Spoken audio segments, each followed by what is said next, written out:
Kenny's here. Yo, alien in the post-apocalypse. Hello, K-Bine. It's been such a long time. Hello, Spacey Meteorite. I think that's I see Dave. I see Dave as well over here. Hello. Hang on. Let me adjust everything so that I can see all of you properly through the static. Ito. There we go. I can see all of you. I can see all of you and I can feel my laptop starting to overheat. That's my balancing tray. I thought I got to uplift the laptop so that it doesn't spontaneously combust. Got the fan directly pointed at it one more time, and everything, all the air cooling is on to try and avoid it bursting into flames. Hello everybody, how are you doing today? It's Friday. It's Friday for some of you. For some of us, it is still Thursday, and in which case Friday is coming very soon. And for the very, very few lucky of us, it is Saturday, and it's time to relax and go to bed. Sleep a little longer. You don't need to be up so early. What are you doing up so early? You should rest. It's so bright today. Hang on.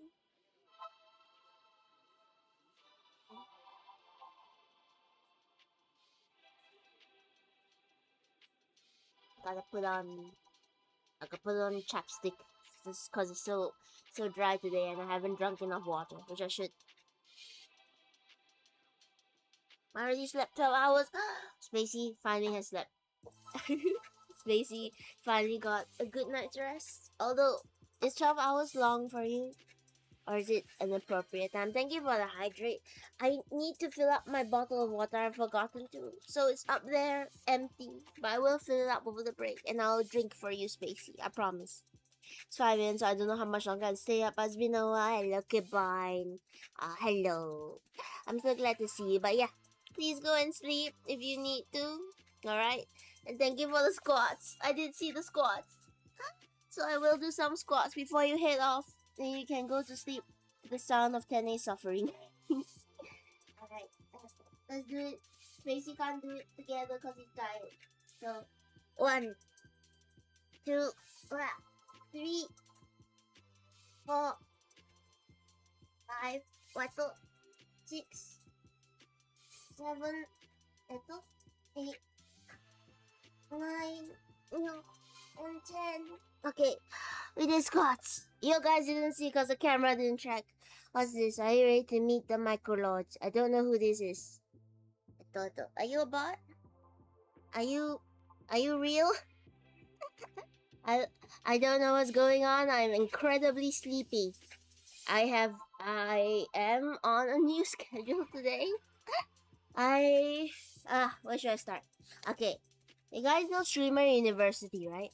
The university that was started to get all the streamers together and get them learning about stuff.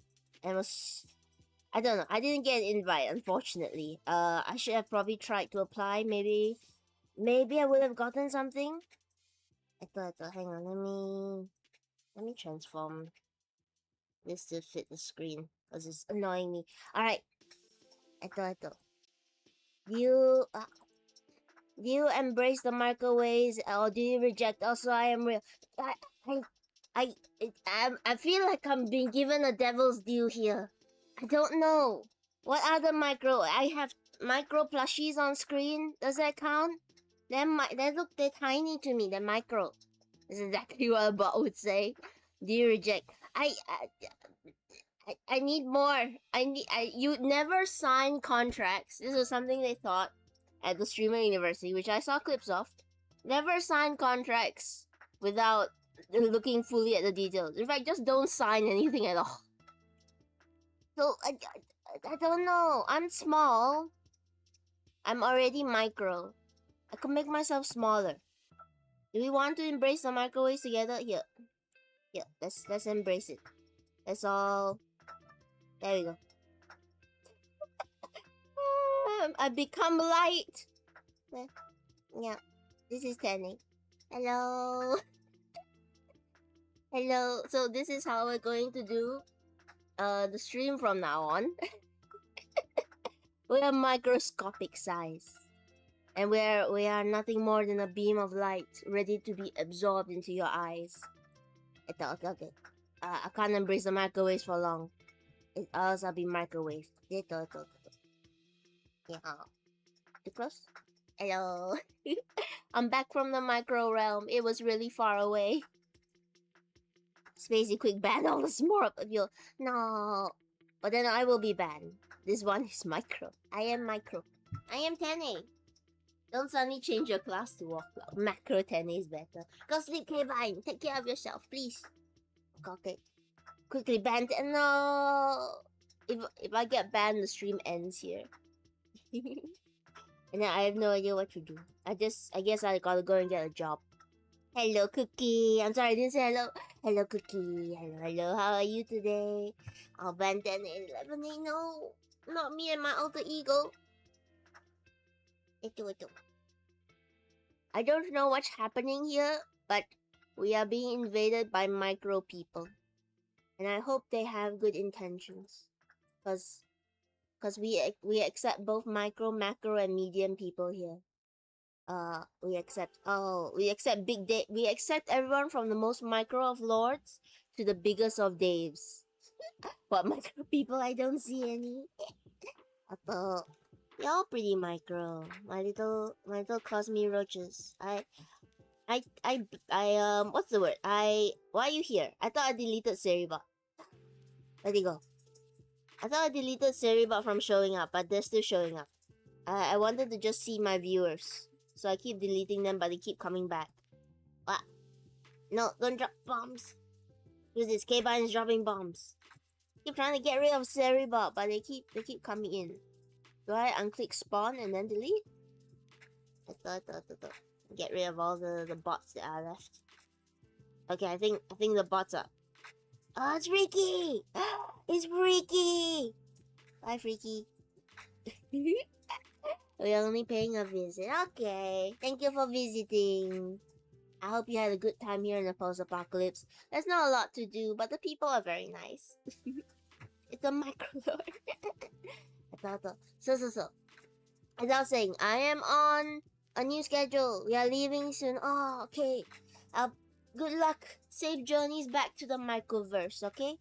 And thank you for dropping by and trying to make me sign a contract to accept the microlords. So as I was saying, I'm on a new schedule today. Okay, I don't know how many of you have watched the streamer university clips. I've watched some of them. I've not watched all of them. I should watch more of them. But I've been seeing a lot of good notes from Professor Ludwig. I never thought I would say that name on this place, but I do. And he had a lot of good notes about what you should do if you wanna do streaming for the long term. If Cookie wants to do streaming, then they should follow the advice. I don't know what I'm saying. I'm sleepy. I'm EP. Tapped into the Professor L wisdom. I'm trying to follow a little bit of it. So one of the things, some of it is generic advice, advice you can get anywhere, advice you can get if you search on YouTube, advice if you open up a fortune cookie and you look inside, that kind of advice. But it's not bad advice, even if it is generic. Stuff like getting a schedule, having discipline, making sure you take breaks, and taking care of yourself, of course. How interesting we are sure to be again too. Oh no, Cookie, you're gonna be visited by the Microlord. Have you done the homework? No. I used to not like Ludwig, but Ludwig. But I respect him a lot more these days. I do see a lot of people saying they really respect him for his courses. Don't worry, I'm prepared. How do you prepare for the Microlords? I feel like that's a setup for a joke, but I'm not clever enough to think of a punchline.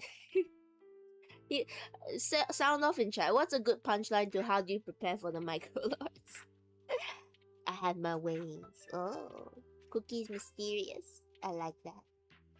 But yeah, Ludwig. I've had mixed feelings about him. Not really my cup of tea. I don't watch a lot of flesh people. How can you be prepared? We mean no illness. I'm just not used to seeing you to see me as an average crappy reactor. Or I can tell it's gotten better. I've seen some of his content. It's okay. It's okay for me. Uh, I'm sorry if you are a fan of Ludwig, and if you are, tell me why do you like his content in chat, and if you're not a fan, why do you not like his content in chat? But I can respect him for, trying to be a professional, trying to really pass on wisdom, checking in with people, and all of that. You can not like the content, but yeah, it seems like a chill guy. And I'm trying to follow along with some of his notes, of course. There's been a lot of talk about VTuber, a VTuber University, but really, Streamer University is just VTuber University, but everybody's not afraid to show their faces. A Ludwig, never seen. A Lud. What is. Okay, I'm going off track. I'm very sleepy, my mind is hopping everywhere. A lot is his name based off the earwig? What is his name based off? Is it based off a bug? Is it based off something else? Somebody who's a Ludwig expert or a microlord, please tell me. What is he based off? Anyway. Yes, so one of the things he said to do, I finally gotten to the point. One of the things that he said to do is to try and keep a proper schedule. And Kenny is famously terrible at keeping schedules. Is IR really? Oh yeah. Bye bye, Microlord. Thank you for dropping by. What's the schedule? Exactly. What is the schedule? What does the schedule do? I have never really. I haven't kept a proper schedule since school, where they gave you a schedule for classes. I've tried to come up with some, but I'm bad at keeping schedules. I'm bad at keeping the times, and sometimes I go where my heart follows, and that heart is not on a schedule. But if you figure out a schedule business is, let me know, Jimmy.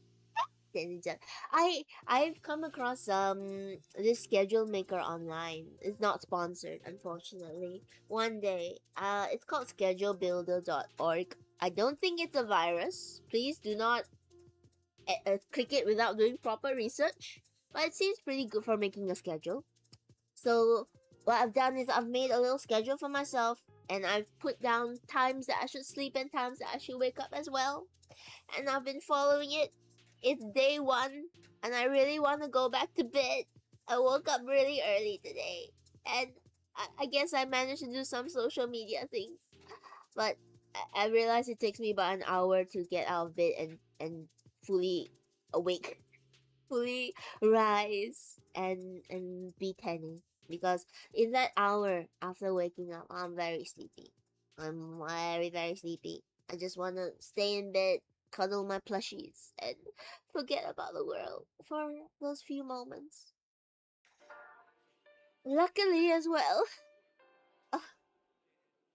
very luckily, I will be able to follow this schedule quite closely in terms of sleeping time for the next few days, because I have some very early morning sessions of D&D that are happening for this week. It's a small event going on, and I signed up for it. And a part of me really regrets it, because you have to wake up super early. I have to wake up at like 68 a.m. That's not. Hello, Kurama. Hello, welcome to the bunker. I'm sorry. What's 68? There's no 68 a.m. Where did that come from? I would like to join the cuddle. It's a very sleepy cuddle pile of plushies, Cookie. No, I have to wake up at 6 a.m. Not 68 a.m. I have to wake up at 6 a.m. just to get ready to head to the D&D place early, so that I can prepare everything and then run games for hopefully hopefully older kids. There's a range, there's a spectrum of kids. They're going to be split up into groups, and I and a few other colleagues of mine are going to have to pick the group that we want to run for. And I am worried because some of the kids are reasonably quite young. And I don't know if you have ever interacted with young children before in your life. But they are famously quite difficult to get into D&D or into an organized discipline group. So the reason I'm worried is because I'm also one of the more senior D&D hosts there. So there's a chance that my juniors, my kohai, will look to Tene and go, "Hey Tene, since you're more experienced, why don't you take the younger kids, right? Why don't you go and take the young children for your D&D session, since you know your experience, you run for kids before. Tene's an old timer. I should flip it on them, right, and go like, I think you should use this as an experience. I think this would be a really good experience. I've had my time. I've had my time running games for kids. It's your turn now. It's your turn. Go ahead and I'll be generous. I'll let you have this learning experience. I can't be that mean, can I? A part of me really wants to be. Hello, Lam. Lam, have you ever run games for children? Oh, thank you for the pat, but I really need it. Ito, smart move. I don't know. It's not happened yet. I don't know whether I'll have the confidence to foist the children onto somebody else. Cause I'll be running games for kids soon, and there's a range of kids, and I really, really hope I get the older children, because it's just so much easier when you can talk to people who at least understand what you're saying. They have a discipline within them where it's like, okay, I understand this is a game, versus young kids where it's like, hey, do you wanna play? No? Okay, sure. Let's make sure you're happy anyway, so your parents don't write me up. You got the voice. I got the voice for kids. I don't have the voice for kids. I really don't. I don't. My favorite thing being a teacher at a teacher for tuition. I don't know this various ways to pronounce it.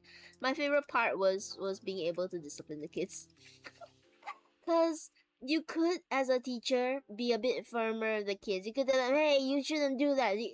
Listen, else I'll call your parents." But as a game instructor, you can't. You can't really do that. You have to be. You have to be nice. You have to be catering and nice and like, oh, you don't wanna play? That's okay. I'll call someone and maybe they'll help. Maybe they won't. Maybe they'll tell me to figure it out by myself. I don't know. Feel the power. Give us angry teacher Tenny. I can't. It's too powerful. It's too sharp. So one of the teachers once told me you have a very good voice for scolding children if you wanted to. I can't do it. I can't shout at you guys. You'll be scarred forever. You'll never see me the same way again. Only in D&D. Only in D&D when I put on angry teacher or angry captain, which I have done before. Then you'll see a different side of me. Are you prepared to be scolded by Tene? Because it's not a fun experience. I tell you, when I scold you, you're gonna feel sad. You might cry. I don't want to see you guys cry. I don't want. Yeah, it's meant to be a cozy place. You shouldn't be crying in a cozy place. Suck up those tears. We don't show sadness here. We are all about toxic positivity. Potato, don't do it. I should have I should have a redeem, and you get Tenny's angry teacher voice. You get the voice that scolds all of you when you're being naughty. What is happening? What is happening? It's very sharp. It is very sharp.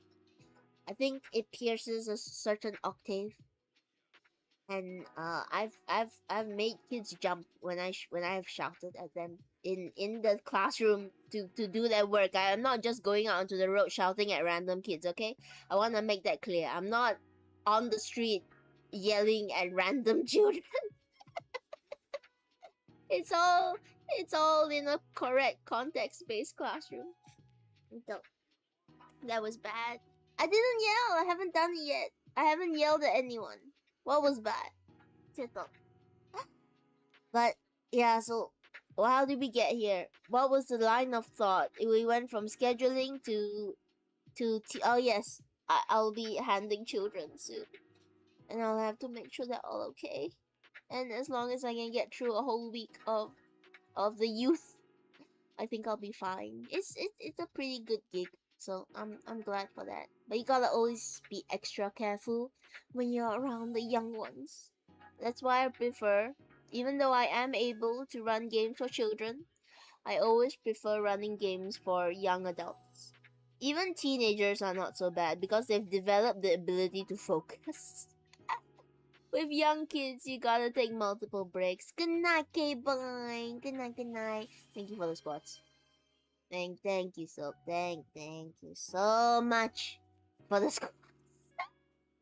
Okay, let's do another squats to see K-Bine off into the night. Everyone wish K-Bine good night and wish Tene good luck. 1, 2, 3. I'm sorry, plushies are not active. 4. You managed to do squats properly. 5, 6, 7. Don't make jumps. 8, 9, and the last one, 10. It's a bit harder now because I gotta squat lower to see the camera. And there's Mini Me. Yeah, Mini Me didn't have to do squats. Their legs are too short. They sit, and that's a squat already for them. Okay. So yes, you expect to see more of Tene in the early mornings on Wednesdays and Fridays. Expect hopefully more consistent streams. And one thing that was also suggested by Professor L is that when you're streaming, you should try to stream for 4 to 6 hours. Which, as you all know, we usually go on for 3, sometimes 2 if it's a short one. So I'm gonna try my very very best, to stream for 4 hours every stream. I can't promise that it will be good. It's awful. I can't promise it will be good. I can't promise it will be entertaining. Why are you here? I can't promise that I can't promise anything basically. I'm out of promises. I'm gonna try my best to stream for that amount of time, so that we can practice. We can practice going on for that long, and practice being able to talk for that long and saying stuff and being entertaining and all of that while practicing. It's a trial run. And if we can go on for even longer, that'll be great. So yeah, everybody thank Professor L, because he gets you longer 10 streams for the time being at least. There still might be some streams where I gotta cut it short because of lack of constitution. I rolled too low on my constitution saving throws, and I just like nope, didn't pass the check. Can't do it. Gotta lie down.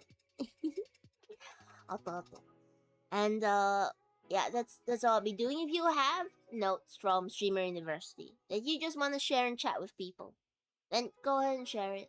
Because I haven't gotten all the notes as well. I'm looking at all the notes that other people have been taking from him, so Xerox of Xerox, in order to get all the good juicy little points. But yeah, and we'll see Professor L, whether or not they are able to bring our streams to the next level. Hello Ramiro, welcome to the stream. Just doing a bit of chatting before we do any sewing today. And I really hope that we'll be able to raid into Jiggy today, because we haven't raided into them before, and we're finally going to be able to do that plushie on the day that they're online. There's more that I want to say as well, but I'm just figuring out how to say it. Sure, you guys know that there are things. Okay, how do I phrase it? What's today's mission, Tenny? We're going to be... There's 2 missions today. First, of course, is to sew Jiggy's plushie. We're gonna sew on all his little hair bits today so we can take out all the pins. The second mission is we're trying to go on for 4 hours. I'm trying to stream for 4 hours so you get more 10A streams from me. And I'm also trying to figure out how to say the next part. I should have scripted it.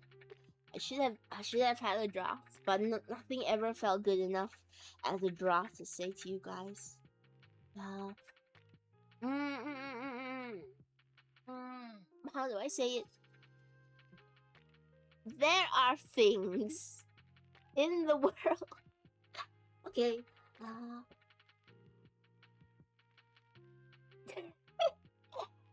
Things are happening. Things are happening. Exciting things are happening behind the scenes right now, even as I speak.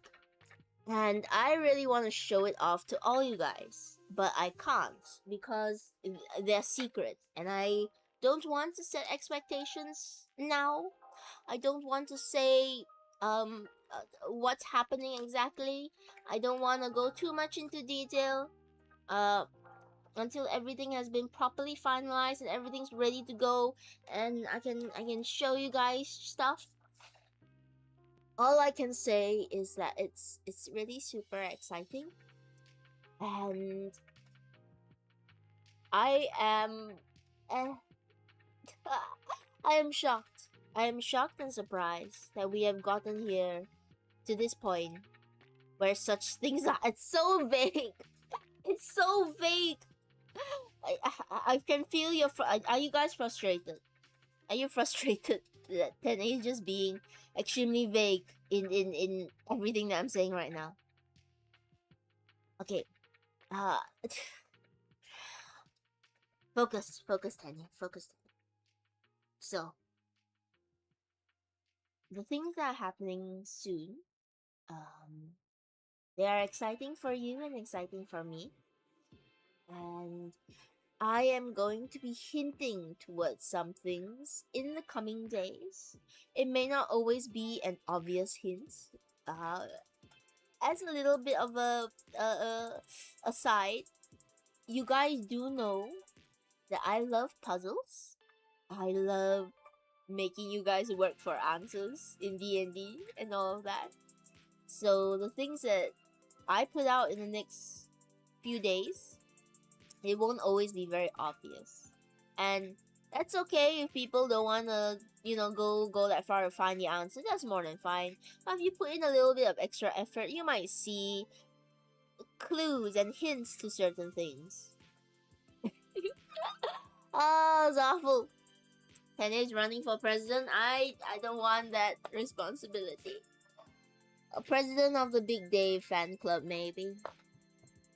D&D, it is. I can't say I can't say anything. I can't say anything at all.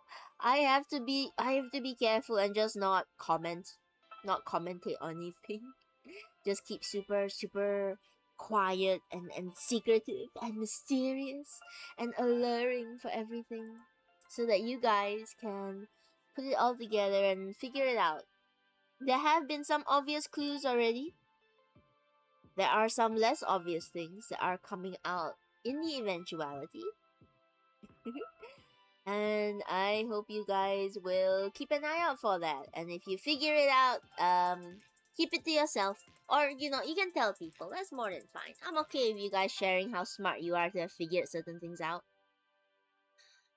And more will be coming over the next few days, over the next few weeks, perhaps.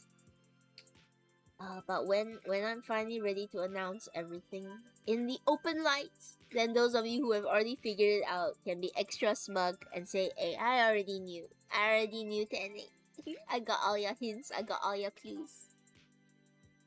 I wish I could tell you guys. I wanna just say it. I wanna say all the things that are coming, but I can't.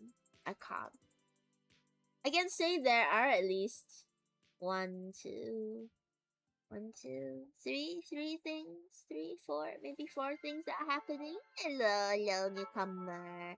Welcome to the bunker. No spoilers, but I know I haven't had the reputation of leaking things yet, unlike other VTubers, which have accidentally leaked a lot of things. I haven't leaked. I think I've been pretty good, right? I've been super vague enough that you guys have no idea what I'm saying. And you like anime. I like the aesthetic of anime. I don't watch it as much, I'm sorry. I don't have time to watch it anymore. But I still like all the animation and stuff. I'm sorry if that's not what you expected. If you wanted me to say yes, I love anime, but I would be a fraud. I would be a fraud if I said that I knew much about modern day anime. Although, having a bowl of pineapple and strawberries with non-fat yogurt, committed to this diet. Can't follow my dreams of being a VTuber with a chubby face. Oh, don't say that, Ramiro. Even chubby face cuties can be VTubers. Doesn't matter how you look like as long as you feel happy. But it's good that you're trying to be healthy, you know? Also, chubby cheeks are cute. Chubby cheeks can be cute. Alright? Don't ever disavow what chubby cheeks can do. Okay, I will listen to Spacey. Spacey is keeping me non-spoiler. Spoiler free. Spacey is making sure I don't spoil anything. There's some stuff that Spacey doesn't even know yet. Which I don't know if I should. Is it good practice to tell your mods secrets? Maybe not a question for the general chat. There's some things that Spacey you don't know. Maybe you should know because you are a mod and stuff is happening. But I also like surprising you. I like surprising people. So I don't tell anybody at all what's going on. Not even my best friend knows. I don't think they would remember if I told them because it's a very small thing in the scale of things. But nobody knows. Don't tell Spacey, just tell me instead. David, I could tell you, but then you would tell Spacey because Spacey's your employee. It's exciting. I trust your judgment. I don't know if it's good judgment though, because it's not like an NDA. There's no legal reason that I can't tell you. I just want to surprise you along with everybody else. You know some secrets already, but you don't know all the secrets. That's the thing. You and Freaky both know some secrets. You don't know all the secrets yet. Spacey's on a need to know basis, and Spacey doesn't need to know. It's really fun. I shouldn't say. I should stop. I should stop telling. Stop. You're gonna raise expectations to an impossible standard.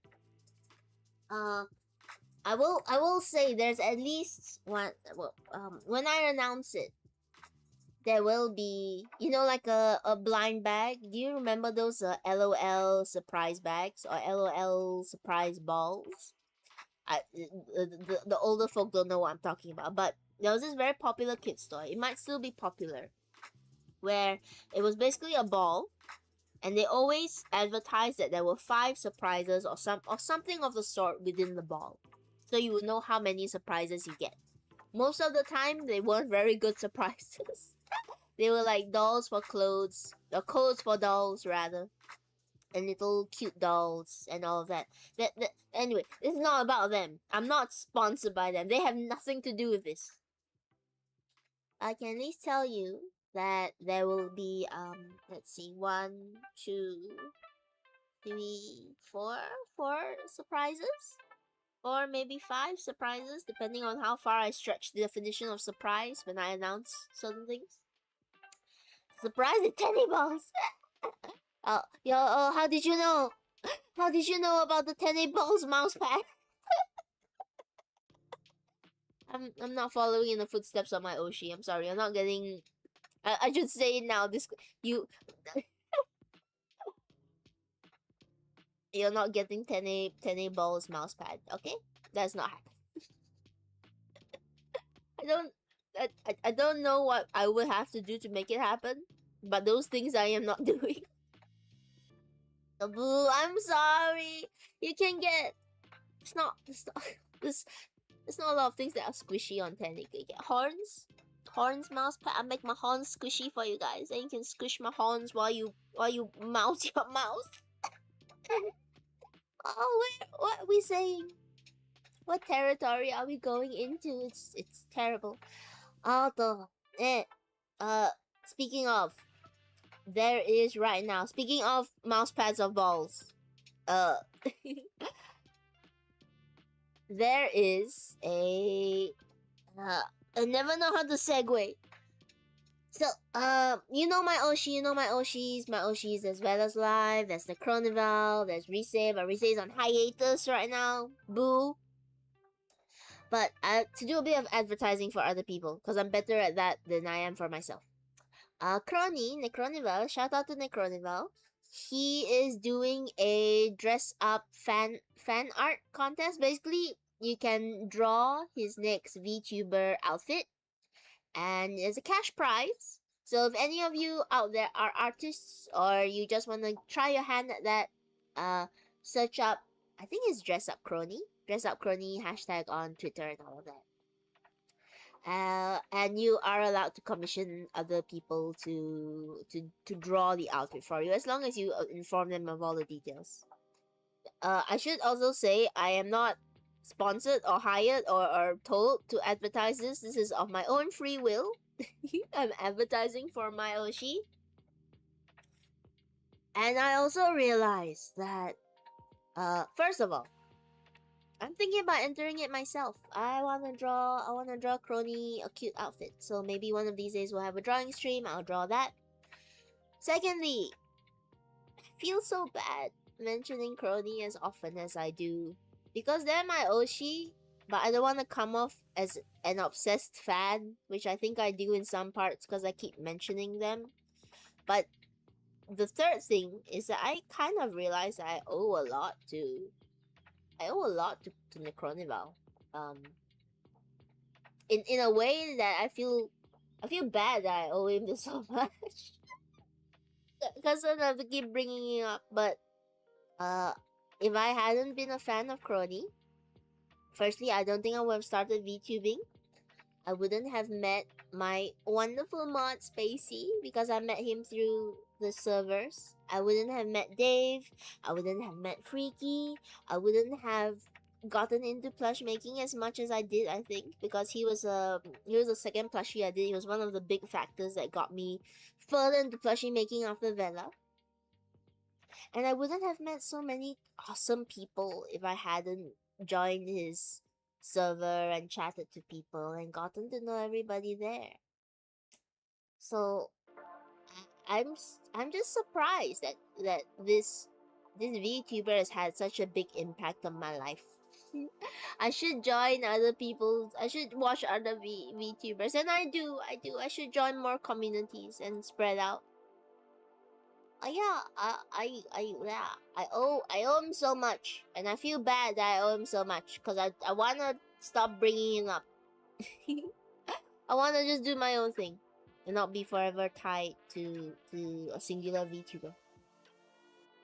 But yeah, that was my little rant piece about my Oshi, and I guess it goes to show that some people can have really big impacts on your life, even without ever meeting them. They just come into your life, and then suddenly all these different branches happen, and the next thing you know, you're VTubing to a bunch of lovely people and getting to talk to all sorts of different people that you wouldn't have met otherwise. Get out of here. Go, go, go.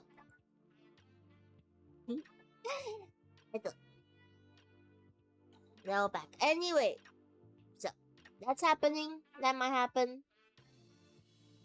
Ah, it's early. Super, super early. My mind is gone. Just a little bit. Just a bit uncertain about the future. It's weird how life plays out. It is.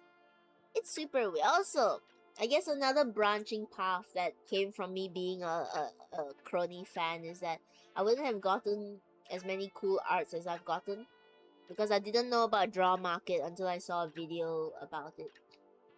Draw Market's awesome. Please support artists in other regions, including Tene, who is also in a different region in a post-apocalypse where I am slowly falling asleep. I think you met me. Yeah, I did. I met you. I met Dave. I met Freaky. I met Blanket. I met who else have I met through there? I met Chimpanzee through Rise. That one's different. I've met so many lovely people from there, and then moving onwards, I managed to meet more people through them, which is it blows the mind to think about it, right? That one single decision, one single change in your life is going to lead you down this path of so many different events that have happened. And again, I'm grateful because I'm glad to have met all of you, and I'm glad to talk to all of you, and hopefully run D&D for all of you one day. We are getting close. We are getting really close to getting a proper group for D&D again. We just need to do the hardest thing, which is sorting out scheduling. That will be the biggest hill I have to climb. The moment all the schedules are in place, I can run. I can go as far as I can and just do a D&D. Hello, Mark. Hello, welcome to the chat. We're relaxing a little bit today. I will be plushie making in a little bit. I just want to stop and chat with all you guys and talk about all the things that may be happening soon that I'm still gonna be super vague about, so it frustrates all you guys. I do miss playing D&D chat, and okay, one thing I can say, so that I will lock this in. I've been thinking about doing a D&D thing with you guys that has to do with the other surprises and stuff. So look forward to that. Again, I can't reveal anything too soon. But tons of things are happening behind the scenes, and a lot of things are ready already. So soon, guys, soon. I promise, it will happen really soon. Ito. Until then, be patient, okay? Be uh be good, behave, treat others kindly, and give a dog some water if they look thirsty. And keep an eye out for those secret little things that I'm going to be putting out. The little hints to everything. I can tell you guys, something might be coming out later on today or tomorrow. That's not gonna be very obvious. So if you guys want to keep an eye out for that, or should I say, keep a ear out instead? This is why all my D&D groups are frustrated whenever I introduce puzzles. They're like, Danny, it's too complicated. What are you doing? Danny, why are you putting us through this torture? Danny, why did you make my character cry? I love it. It's great, but why? Okay. Let me do a little bit of a stretch. Everyone stretch. Because my back hurts. My back hurts just a little bit. From sitting on the ground and trying to think of things to say. Because again, we are going to try and hit 4 hours today, no matter what. I'm going to be yacked out, but I'm gonna try my best. And what I'm going to do now is there's still it's 44 minutes have passed. Let's yap a little bit longer, and then in about 15 minutes time we'll take a break. I'll set up all the sewing stuff, and then we'll come back. We'll sew and all that, and we'll talk about other things in the world, other things that we want to do, the dreams that we had in life, the dreams that you never followed through on that you should follow through on right now. What are you doing? Stop watching me. Go and follow your dreams, damn it.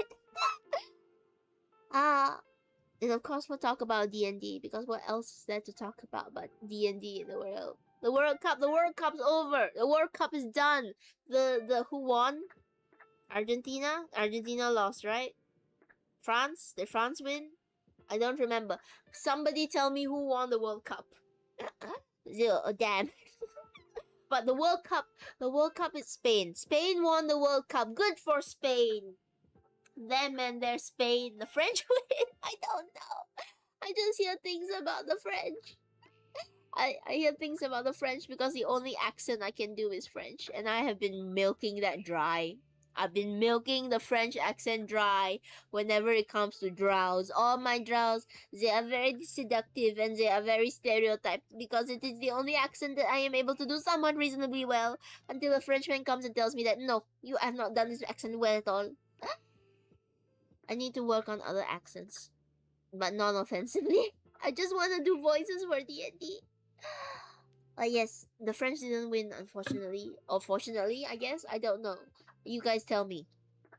The Spaniards won. The Spaniards amazingly won. So, good for the Spaniards. Alright. No. I've forgotten what I was going to say now. I've gone on the... Oh yes, the World Cup is over. The World Cup, it can only last for like a year. And then it's gone. But D&D can last forever. D&D is gonna go on for forever and ever and ever. And as long as D&D exists, 10A will exist as well. There will be a 10A that exists here. And there'll be a 10A that is constantly trying to run a D&D game for VTubers. And it's nearly happening. It's almost there. I've gotten word that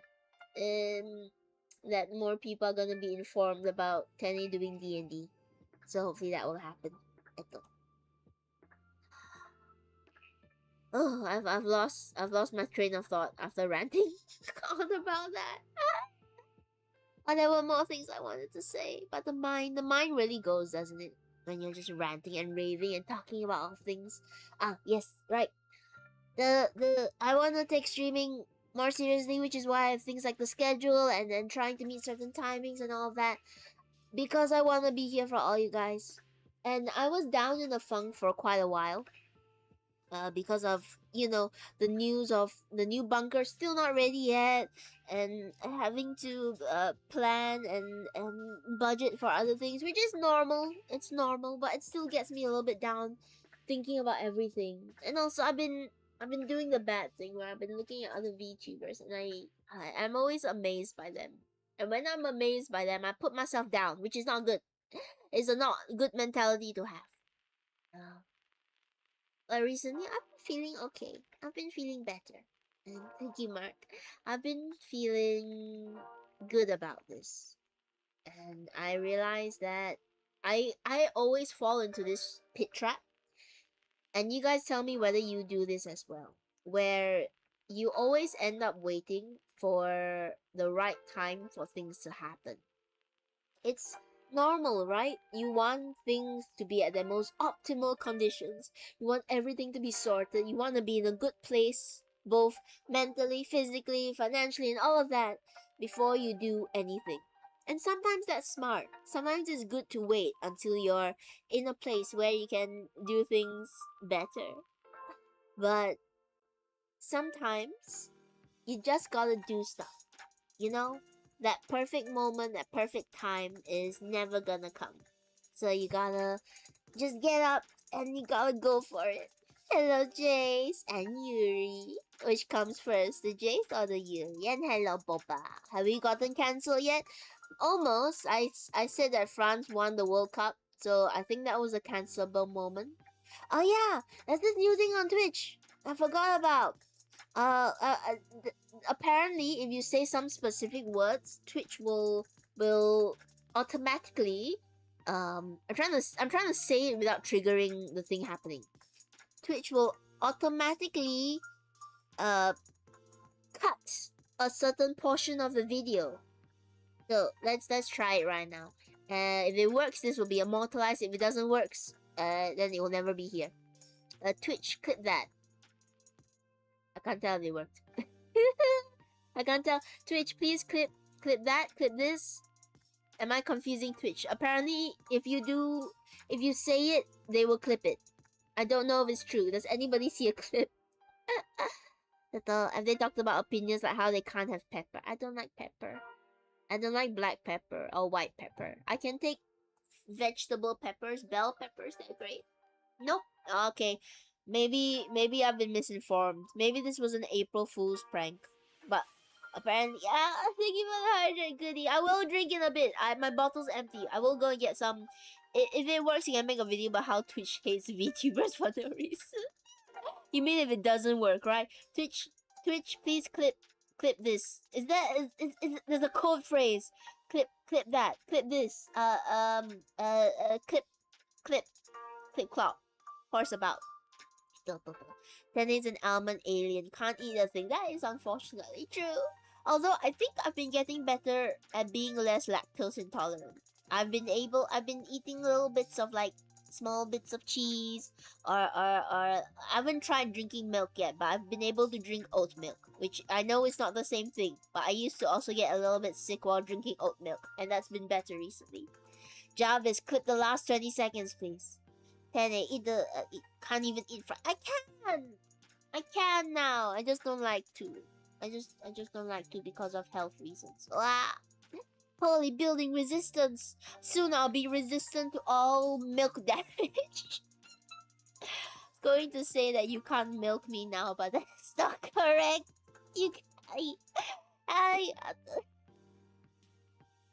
It's true, you can't. No, wait, don't clip that one. Don't clip that one. I put 18 plus for a reason. It's true though. You can't do that to Tene. Tene is bereft of the ability. He can milk Boba anytime though, with their permission, of course. I was just telling chat about how there's some secrets even my best friend don't know. I don't know. I might, of all the people here, I'm biased. I might tell Boba the secrets, and then Boba can keep it to themselves and not care about it in the long run. But yes, how are you, Boba? How are you doing on this day? Are you busy? If anyone else has said that I've timed you out, it's okay. Boba gets a pass because they're the only person. They're the only person Spacey take note. First of all, they are also technically a mod, but they don't do shit. Oh no, I cursed. They don't do poop. They don't do anything. But they get a pass because I'm biased. I'm just so biased to Boba. I've known Boba for too long. They get a lot of freebies from me. And like you guys should be mad at Boba. Don't actually be mad at them. The only link to Tene to the past. That's right, the only person I still contact on my spaceship. Everybody else, you gotta watch yourself. You don't have that privilege. Only Boba gets. I'll be nice. Boba gets pretty privilege. Boba gets. You're all pretty, but because Boba has been in my life for so long, they get extra pretty privilege. It's true what they say. Beautiful people get more benefits. Luckily, all of you are beautiful. All right. No, it's okay, Mark. I just want to draw the lines. You see, we're Unk now. Unk as fuck. Oh, I only curse when I read out Boba's lines. I'm sorry. I don't normally curse on stream. But I something about Boba. Whenever they write, I forget the filter. You're talking mad zesty right now. I'm sorry. I blame Boba. I wanna say I do curse in normal life. I just try not to curse on stream in case any kiddies are listening in. In case people who are sensitive to cursing, they're listening in and they see Tene and they go, oh, they cursed. I gotta go. I love appearing and sewing chalk. I do sew a lot of chalk around here. I do sew down a lot of chalk around here. Yeah. It's always chaotic when Boba's in chat, but I always like seeing Boba in chat as well. I like seeing all of you in chat, but Boba is the one person that links me to my sordid past. They have all the secrets they have all the dirt on Tene, so I gotta be really nice to them, or else they're gonna spill everything. And then I'm going to be in trouble. I'm gonna tell everybody about the thing that I did back in 1974. And then I'm going to have to go into hiding again and under the grid. Under the grid? Over the grid? What's the phrase? Into the grid. Off the grid. That's the phrase. That's the phrase. I'm going to go off the phrase. Off the phrase, off the grid. Damn it. And it hits 200 subs. I'll spill funny secret on stream. How many subs do I have now? Like collectively or just at once? Which is the collectively or over a period of time? Because I think I have very gratefully managed to hit 200 subs in have I? It like collectively if we count repeats. How many subs are we at now? I can't check because I'm on OBS, so I don't have Twitch open. Let me check through my phone. I'm getting a message about from Good Republic. Go for it,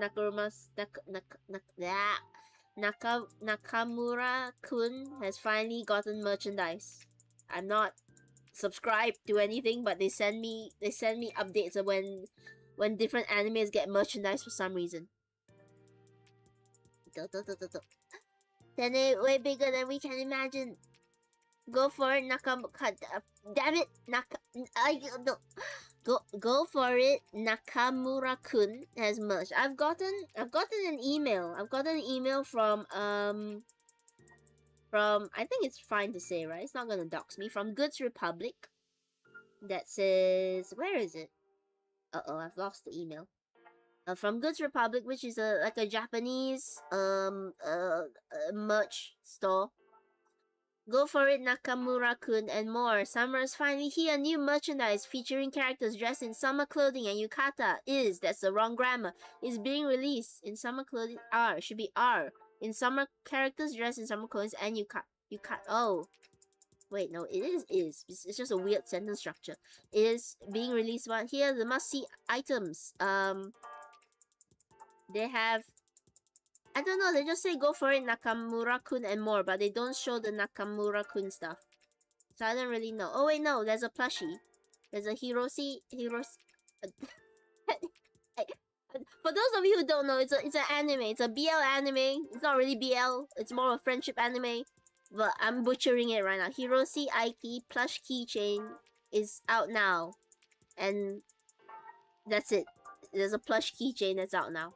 I'll buy it for you, Boba, if you want.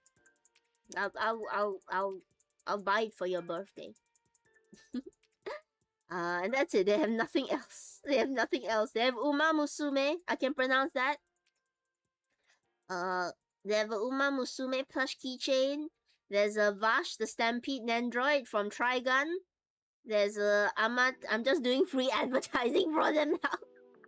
There's a Amate Yuzuriha Kempon plush from Mobile Suit Gundam G Q U U U U U. Taps to see new arrivals. Shall we go and see the new arrivals? Oh my, they are this size only for BM. No, it's for all Japanese merch. It's all, I don't subscribe to a site only for BL merch that you know of. They're pretty alright so far. I don't know if there's anything sketchy about it, so fair warning, check at your own risk. It's Goods Republic. I think they deliver a lot to the Asian side, so there's a lot of things. There's a lot of Dakimuras right now over here, which spoiler alert. Spoiler alert, hint alert. Can you explain what idol games are about? I see it on all my timeline and so lost. Is it a genre of games, anime? So I don't know as well. All I know is that there's a genre of games where you are training idols to be idols, or you're making them into idols, and they take on many different kinds of games. Sometimes they're simulators, sometimes they're like match trees. At least find one that also has Yuri merch. I'm sure Shadow Heart's here. There's a Baldur's Gate Nandroid that just got announced. It's here. I see Hatsune Miku. I see I don't know who this is, but they're really they're really uh, they get that reaction out of Tenny. Can we make you play Love and Deep Space on stream? Is it R18? Cause I've seen fan art and I'm not sure. Is it too spicy? I don't know. I'm asking you. I'm asking you. Is it too spicy? Will I get banned? Do I want to show you guys that? I don't know. I'm not really into the whole. I don't like the conventionally attractive, like, dreamboat, a perfect guy or girl from a movie. I don't like those kind of characters for dating sims. You guys know what I like. I like Gale. I like the bookworm. I like the pathetic boy Astarion. I like Damien from Monster Prom, the hothead guy who has a feminine side. I like who else have I done in dating sims? I don't remember all of them, but none of them were suave leading man roles, leading man or leading woman roles. I haven't romanced Shadowheart. I know that's a faux pas, but I will. But on the citrus fanfic scale, it's like a lime. Oh god, the citrus fanfic scale. I haven't heard that in so long. Dreamboy and perfect guy is what I'm trying to be. 10. Don't crush my dream. I mean, you should still aspire to that because you want to. I like the characters in dating games that have unexpected sides to them that don't have to be perfect, you know. Beelzebub from Obey Me. I never really got into Obey Me that far. I like the artwork, but none of the Obey Me characters were that well written in my opinion. Oh, Danny. For those of you who don't know, I'm gonna give you a bit of a history lesson. The citrus fanfic scale came about back in the day when, you couldn't just put that a fanfic was smutty or R18. Like, you couldn't do that. You had to be subtle about it so that the older folk would not come and see and judge you for it. So for some reason, the citrus skill came out. So if a fanfic was considered R18 and full of smut and filth, then it was a lemon. If it wasn't, if it was fine, if it was like not, it didn't cross any lines, then it was considered an orange. So the level of sourness determined how smutty a fanfic was. So that's why you hear the older folk calling some fanfic lemons and stuff. If you don't like the conventional attractive, you can play Suckers for Love. Is that a game? Is that the Cthulhu one? I like the monsters. The monsters are cute. I'm still looking at the store. There's a Jotaro figurine that's also out now. Danny likes Hira. I actually don't. I know that's a I don't. I like him as a character. I don't like him as a written love interest because I just want to go. Who hurt you? You need help. Please get therapy, and we'll revisit this at a later time. Who did you like from Mystic Man? I liked Zen and Yusung and V. And those were the three I really liked from Mystic Messenger. I liked V after the therapy. I liked him after he went through all his issues. I liked Yusung and I liked Zen and I liked Jay. Jay, he was cute. I wish they had more female love interests as well. I'm just scrolling through the anime store right now. There's a lot of stuff here. A lot of figurines. There's Godzilla merchandise. There's Kaito merchandise. You haven't seen a VTuber I haven't seen a Vocaloid in such a long time. There's cars. Okay, I'm gonna stop scrolling through the site now. I've done enough advertising for them already. And I've been exposed for all the dating sims I like to play. I like Monster Prom. Monster Prom is pretty good though. It's not really so much romance. It's a lot more just having fun and sort of thing. Okay, okay. I'm gonna take a quick. Let's do a 15-minute break so that I can set up everything and look through some stuff. And then we'll come back and we'll continue sewing. Alright? So I'll see you guys in 15 minutes. Please take care. And also good luck those of you who are going off to work. We'll be right back. Okay? Bye-bye. See you soon.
Hello.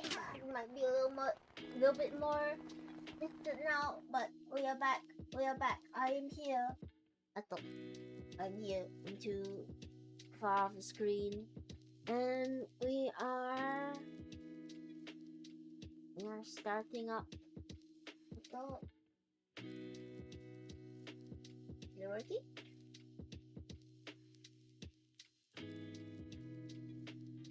Okay. Hello, everybody. Sorry, let me just adjust some things because VTube Studio crashed. It crashed for a little bit, but we're back. We're back. We're here. Let me change the the category so that it's correct.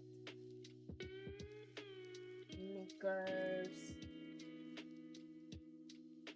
Alright. Well, here we are not working on just an actual log today, but I will show them to you before we move on to Jiggy.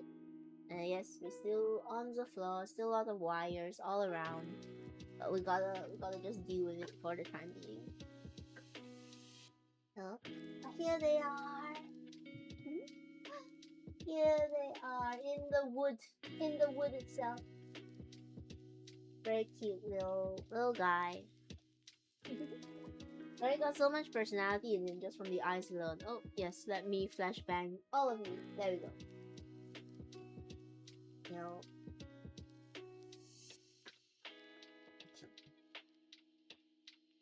There we go.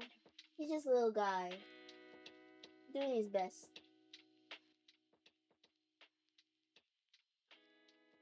Wasn't too difficult after I got everything done. So you can see there's like embroidery thread around here, a little bit of wood markings. What we're going to do next is what I'm going to do next is I'm going to embroider the lines of him, the little oak marks, the wood marks. I don't know what kind of tree they are actually. I should ask. And once that's all done, we'll start sewing them, and you'll see them again on the weekend. You'll see them on the weekend. Hopefully, all the embroidery will be done. The main body will be done as well, and then we're going to work on the top of him, and of course the bottom, so that all the plushy stuffing stays inside. I'm torn still about whether to do it as one piece of cloth or two pieces of cloth, because he could be like this, but he could also be a little bit bigger. You know, he could end up like this. Really big oak log. So that's the difference. I might go with the bigger size just because I have the cloth anyway. And I've got a lot of stuffing left over from other projects that I need to put into a plushie. That's right, we stuffed the plushies here. So, a big boy. He's not tiny by any means, he's big. It's just so cute. I just want to keep staring at him. But today is not about log. Nope. So we're going to change an actual log. We're going to change it back to who we are meant to be doing today, which is, if I can get my picture, it is Jiggy. There they are. This Jiggy that we are doing today. And give me a sec. What I'm going to do is I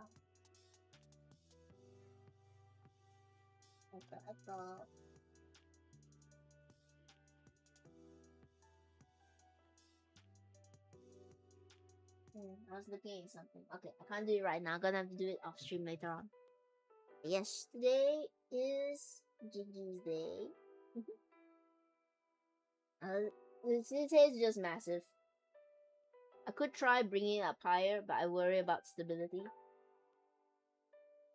I think that's okay. Just a big boy. No,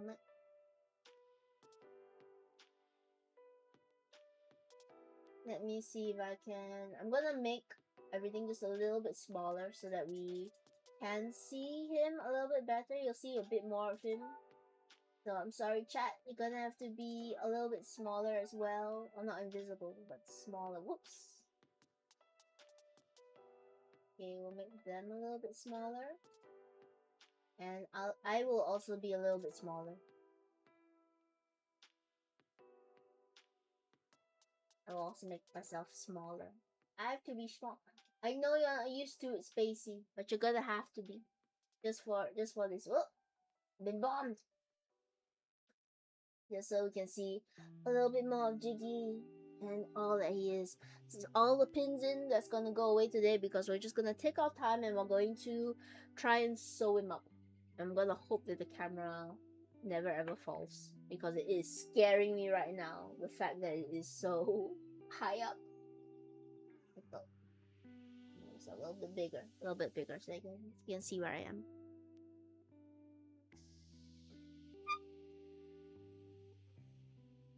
Okay, okay. So, as I said, we still have to sew his ponytail on as well. I haven't sewn that down yet. Just been taking it really easy with his plushie, really easy with Vlogs plushie, trying to get them all one and done. Yes, let us. I think what I'm going to do is I'm going to remove his ponytail first. Ow. If I can do it safely. Without pricking myself. Which I haven't been very good at these past few days. I have been injuring my hand a little bit just because I've not been as careful as I should be when it comes to removing needles. Yep. Okay, we're going to. You can see he's stuffed full of like scrap fabric. There's a little bit of the purple sock from Lucian that's also in there. We're going to remove that first. We're going to free up this space. Just move this over here so that we can have him flat and we can work on getting all these pieces of hair sewn down first. Oh. Off to the side on the floor here is my sewing machine. There's not enough space, so whenever I sew things, I have to sew it on the bed right now. We've got some white thread already linked up. So let's just use what we have. I dropped the needle. Oh no. Uh-oh. Uh-oh. I've dropped the needle. And it's gone. It's gone forever. It fell into a crack in the floor. And I don't think I have the mental capacity to get it out right now. So that's just going to be a needle in the floor forever now, at least until I change bunkers. Maybe somebody will find it. Maybe we don't have pets, so that's fine. No pets will be injured by any needles. Okay, let us finally get started on Jiggy. And let me just adjust all of this a little bit so that it looks a little bit better. We wanna make it so that it's not in the way of his piercings or in the way of his eyes, which took me too long to finish. I have to say, if you haven't seen, I recently reposted a video of somebody else doing plushie making, and they have these amazing 3D eyebrows that they've done on plushies, and I really want to go and learn how to do the 3D eyebrows so I can give it all to my plushies. Of course, I don't mind them being flat now because they're very squishy. I want to learn how to do those 3D eyebrows just to give them a bit more depth and dimension, and because they just look really cool. And then I can offer it to people as well. I can say, hey, you want 3D eyebrows? You want plushy booty technology alongside 3D eyebrows? I can give you both. I can provide you with all that you desire in a plushie, within reason, of course, within the terms of services, if you are so inclined. Okay, let's shift this a little bit. Checking the camera, making sure he looks alright.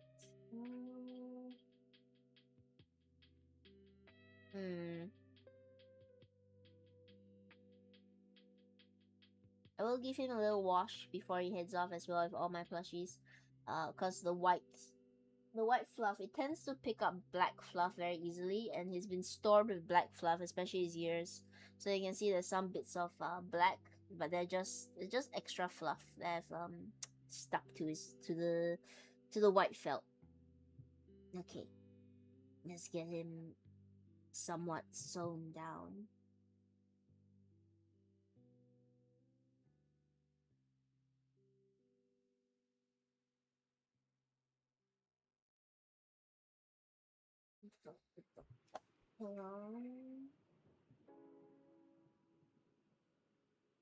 I'm going to make the music just a smidge louder because I won't be talking as much throughout this stream. whenever I'm sewing. I'm still trying to figure out how to talk to people. How to find a good balance of talking and just sewing and making it a nice relaxing stream for you guys, but also somewhat entertaining, you know? The Zoom is not working. Oh.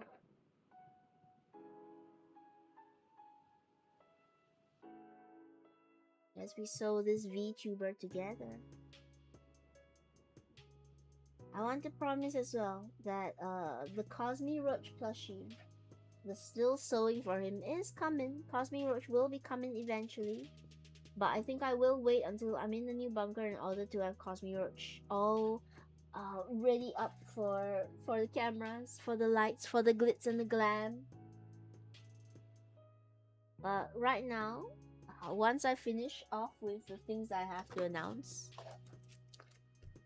or when I have all the things I want to announce, I will be doing it regardless of wherever I am, whether I'm in a new bunker, over here on the floor, or I'm in some place else.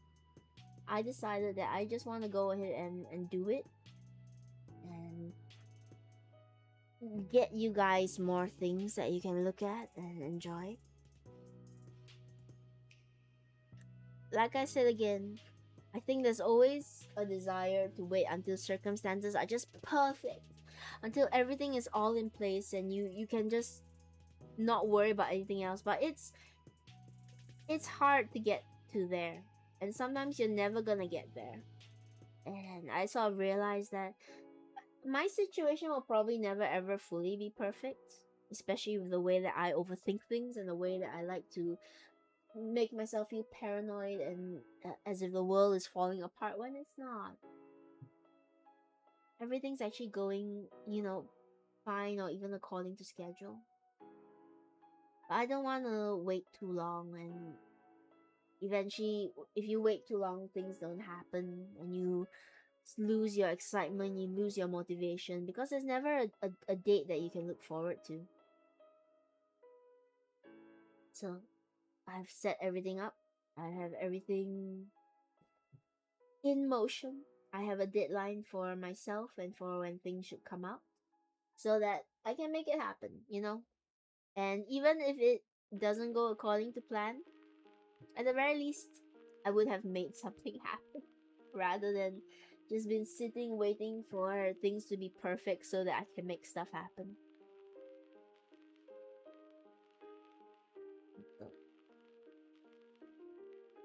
It's not a very long thread, so we will be rethreading this quite soon. I do have another piece of white thread that's already threaded, so I will be using that as well.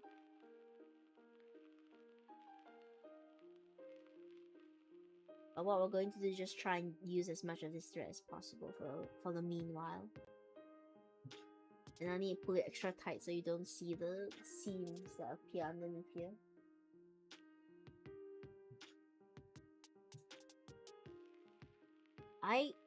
My favorite things about this step is of course the hair and seeing it all come together. What I don't like is that it's sometimes a little bit hard to sew. It's a bit tricky to sew down the hair just because of how many layers there are and the weird angles you gotta do to get things looking decent. A lot of it is a bit trial and error, figuring out the best places to just push a thread or pin a needle, and how far you want the hair to stick down. I've been seeing so many new plushie makers recently on my timeline, I think thanks to me following a few of them. And they're all so amazingly good. It's hard not to compare. And firstly, I want to say that I think it's amazing whenever somebody new or somebody who has been in the craft comes back into plushie making or learns how to do plushie making. I always encourage all of you guys, please go and learn a new skill. Go and learn how to be creative, how to draw, how to plushie make, how to sew, or how to embroider or splash paint on a canvas. All of those things. It is amazing. And you should be proud of yourself for learning a new skill. But I do admit, sometimes I feel a little bit a little bit worried, or I feel when I see other people making plushies, I'm happy. But I wonder, is there still a space for me to be unique and be myself when somebody else is already doing plushie making? Google is watching you, and after seeing you making plushie, recommends you plushie makers. That's nice. I mean, it's Twitter. It's Twitter, so Elon has been looking at my stuff. I don't even search as many plushie stuff online anymore, so Elon's keeping an eye out for me, which honestly I would rather not. I mean, he doesn't quite own Twitter anymore. I think I'm not kept up of the Twitter hierarchy, the Twitter royalty of who owns what now. Elon knows. That's terrifying. That's the man itself is not that terrifying. His resources are terrifying. But yeah, I see all these amazing plushie makers, and I'm so glad that it's spreading. That people are getting into plushie making, or they have been plushie making, or that they exist out in the world. I'm so happy that they're around and that they are doing well. But a part of me, the parts of all the paranoid thoughts, the parts of all those social anxiety thoughts, they always wonder and they always worry and they always go, oh, somebody else is doing this. I wonder, is there still a place for me to make plushies? And hang on, where's my scissors? Where did my scissors go? There they are. I always worry about whether there's a place for me, or if there's still a niche for plushie makers out in the world. And the answer is always yes. The answer is always yes. There's a space for you. There's a space for you to do the things that you want to do and create things how you want to create them. But it's my brain. It's Tenny's paranoid brain that always worries whether I'm good enough to stay in this space, or worries that, oh, now that there are other people doing it and they're doing it so much better than me, will people still come and watch me? Will people still come and watch my streams and ask for plushies from me? Or am I deluding myself thinking that they will, when there's no more reason for them to, with other people out there doing amazing things? And it's not right. It's not a good thought. I want to be very clear. I understand these thoughts. They are not. They're not the kind of thoughts you should have. Because creativity shouldn't be.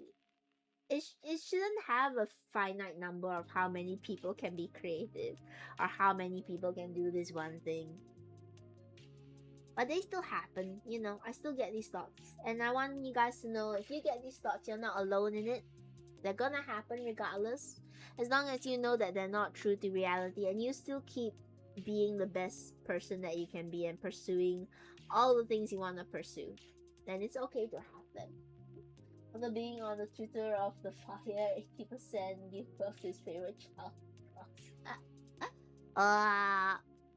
AI is getting way too rampant now. It's been terrible. If you have seen the headlines recently about AI and what it's done to people, how it's led people astray. Because AI is not a therapist, okay? I want you guys to be very clear on that. AI is not a therapist in any shape or form. It cannot understand human emotions.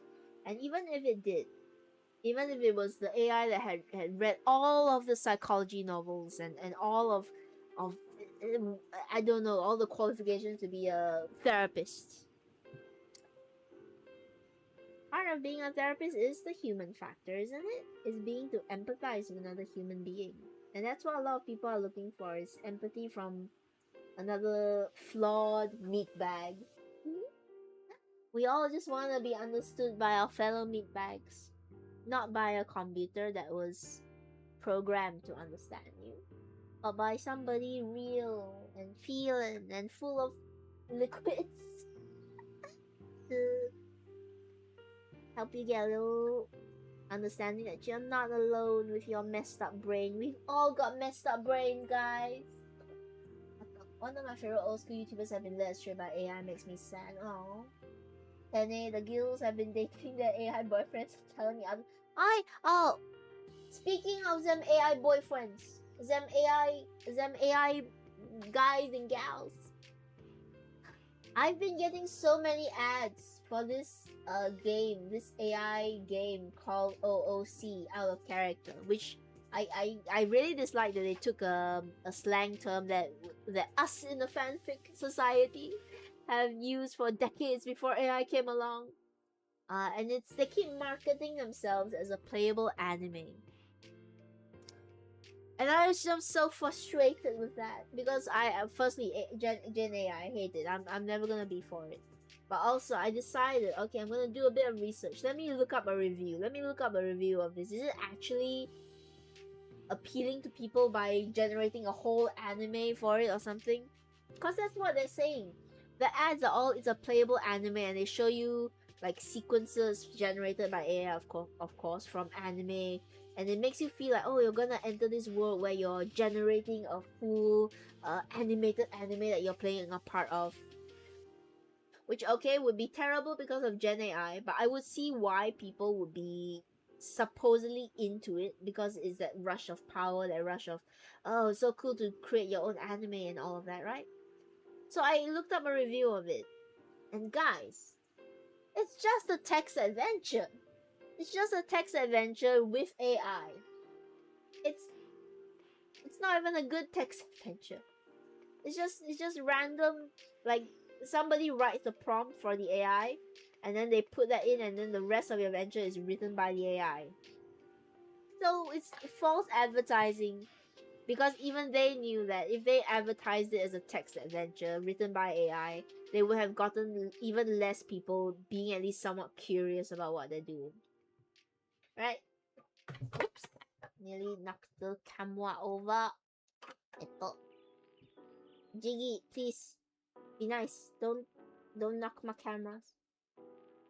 It's the only camera I have. 90% of AI games can be played on Grok or ChatGPT. Yep. I don't want to discuss too much about AI as well, because I don't want this to be a whole channel that every day we're talking about AI. It doesn't deserve that kind of attention. You know what does deserve attention? Go play Monster Prom. It's got beautiful illustrations. It's written by real people. Go and play Baldur's Gate. Go and play what's the game? Go and play Undertale. Made by a single man. Made by Toby Fox. With some help on the music, of course. Go and play any other game written and directed, and go and play Date Everything. That's fun. It's got a lot of voice actors. Play Disco Elysium. Play Misai. I've never played Misai, so I don't know. Play Tomodachi Island. At least you're creating all the things that are happening over there. I'm praying that I don't lose this needle in the fluff. A lot of fluff. It's got a lot of hair. Go and play games that were created for humans, by humans, with the human spirit inside of them.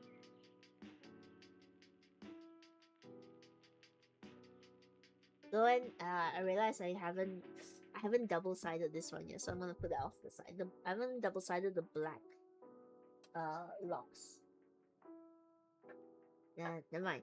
Well, we'll keep trucking along with this.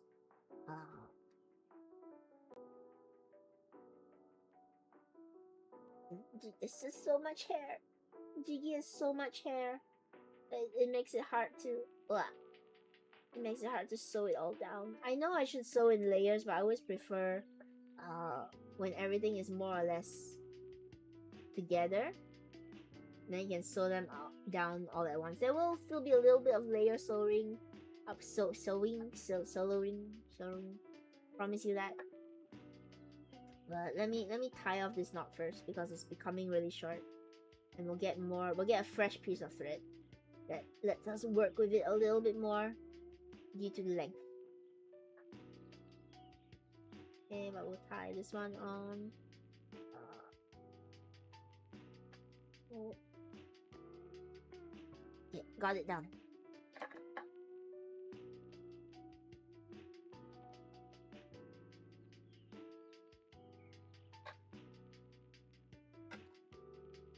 Okay, we are getting somewhere. Still some parts not quite sewn down yet. We're gonna get to it slowly. I am going to maybe focus on... Whoops. Wait, let me see.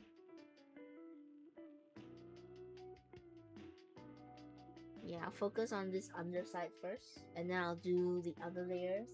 I think it's out on Steam. There's a new choice-based video game coming out soon called Zero Parades for Dead Spies. It looks great.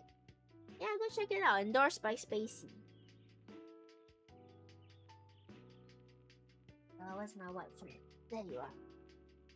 Ta-da!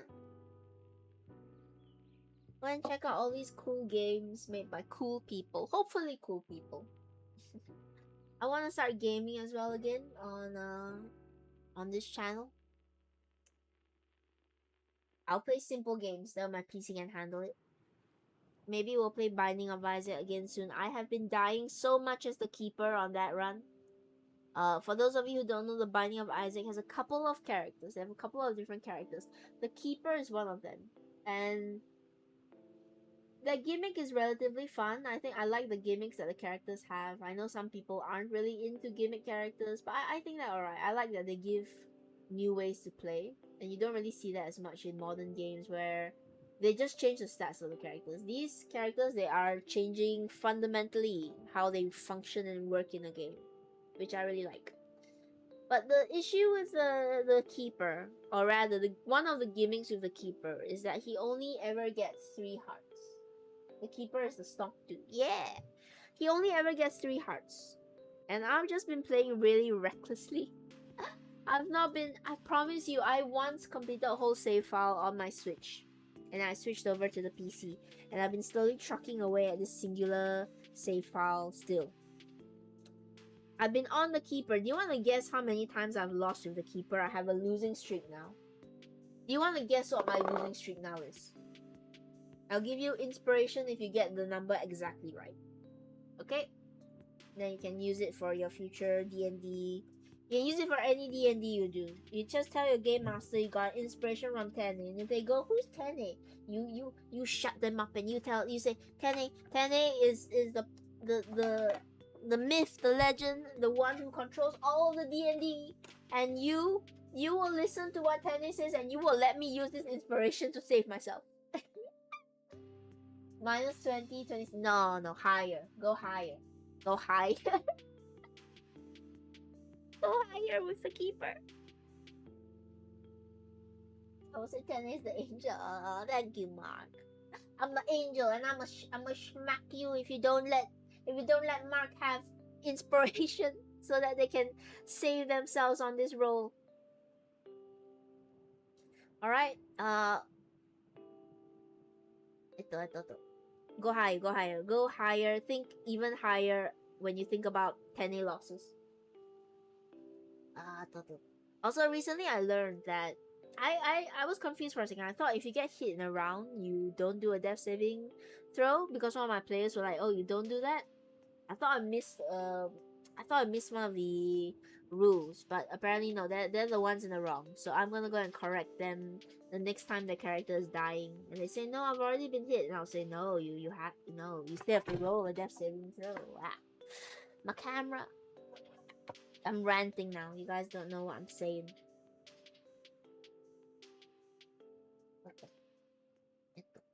Okay. So is Indy.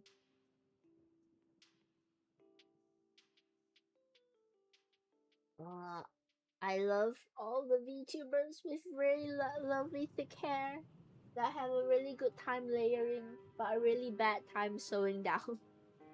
Because they're just so thick. There's just so many layers to sew down to one another. And also make sure that they're sewed down to the head, of course. Because if they're not sewed down to the head, then what was the entire point? What was the point if they're balding? Hmm?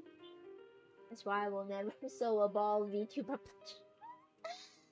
Oh, there's out there somewhere is a bald VTuber that's just really sad right now. Because they'll never get a plushie off Tenny. Because it'd be too easy. It'd be too easy to make them just bald.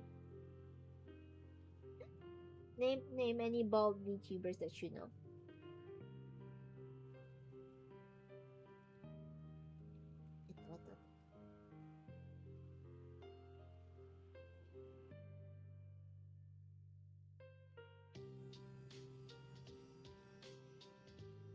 Born to con.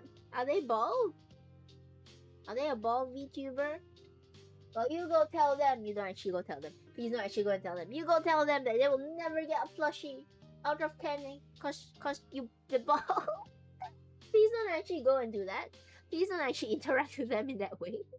Please don't do anything in the name of Tene. Tene is very anxious and Tene would rather not have a name.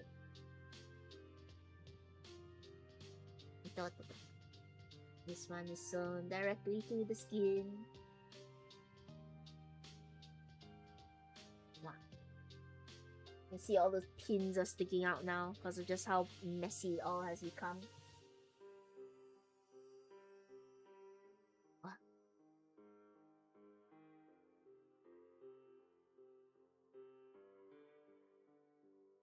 Okay, I'm gonna remove these pins so they don't fall out. And I'm just gonna actually no, I need one pin remaining so that it doesn't shift around so much. This part is still loose. Okay. Just trying to make sure that it doesn't cover up too much of anything. Do I still need this pin? Nope, it's more or less stuck down. Alright, we're getting somewhere. We're having some layers of hair fused down. Sorry if I get a bit soft, please let me know. I think I'm mumbling a bit because I'm very relaxed right now. Trying to sew this boy down. That also means, by the way, that more drawing and more gaming stuff is gonna come back soon. Because I've really missed doing it and I was hoping to wait for the new bunker to come in so that everything will be easier. But like I said, waiting for the perfect moment, sometimes it just don't come. So you gotta make your own perfect moments and just make stuff happen. Yep.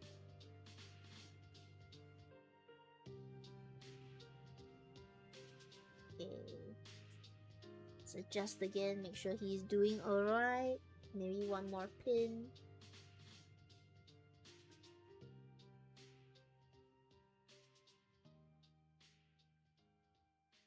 I know these two pins have come out.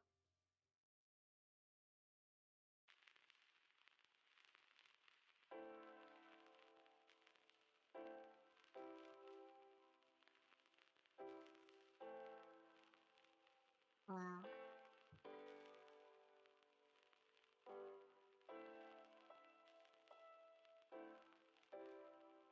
Okay, let's zoom out again so maybe you can see him a bit better.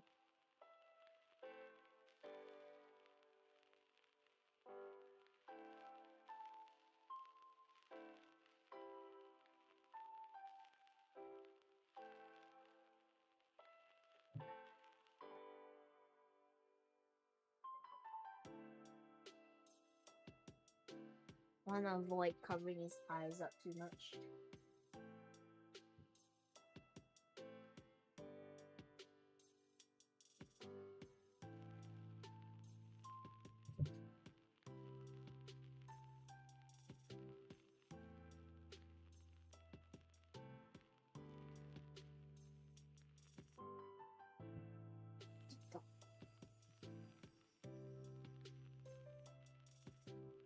It does remind me a bit of Arataki Ito from Genshin Impact, just because of the white messy hair.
Ah.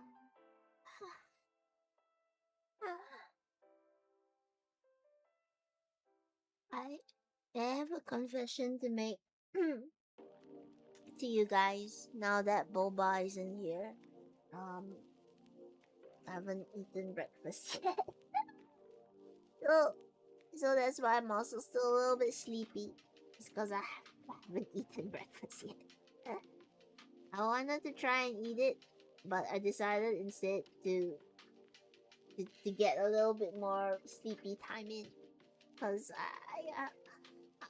it's a new schedule, okay? Give me a little bit of leeway. Give me a little bit of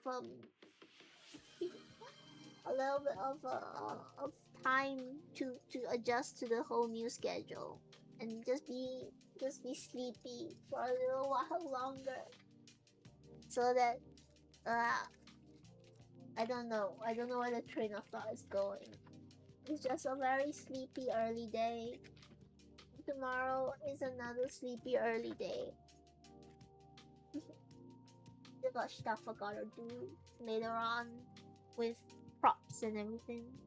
Gonna have to head out and do all kinds of shenanigans out in the world. And really all I wanna do is stay home and go and have a nap. Oh, speaking of naps. my dear heroes in my D&D campaign. One of them, yes, one of the many ones that's still ongoing. So they will be entering a dungeon full of mimics soon. And I bet some of you are just bursting with ideas for mimics and horror and all of that. One of them nearly died by a mimic. They're level 5. But they all separated to explore the dungeon for a time being. And that's how they encountered a whole bunch of mimics. And how one of them nearly kicked the bucket again. I think I was rather kind with them in that aspect. I wasn't super mean. I let them have a few saving throws here and there. I gave them pretty easy saving checks so that they came out alright. They managed to kill 2 mimics. So now there are 3 left. Mimic like the chest was. Mimics can be any creature or any object usually. Chests are one of the forms they can take. But they can also be books. They can be bells. They can be barrels. They can't be humans unless they are the special mimics that have gotten. Ow. Gonna have to squeeze this one to make sure I get all the needles out later on. Mimics, they can be needles. Tricksy little needles. They can be a few different things. So they don't. Chests are just the most famous one.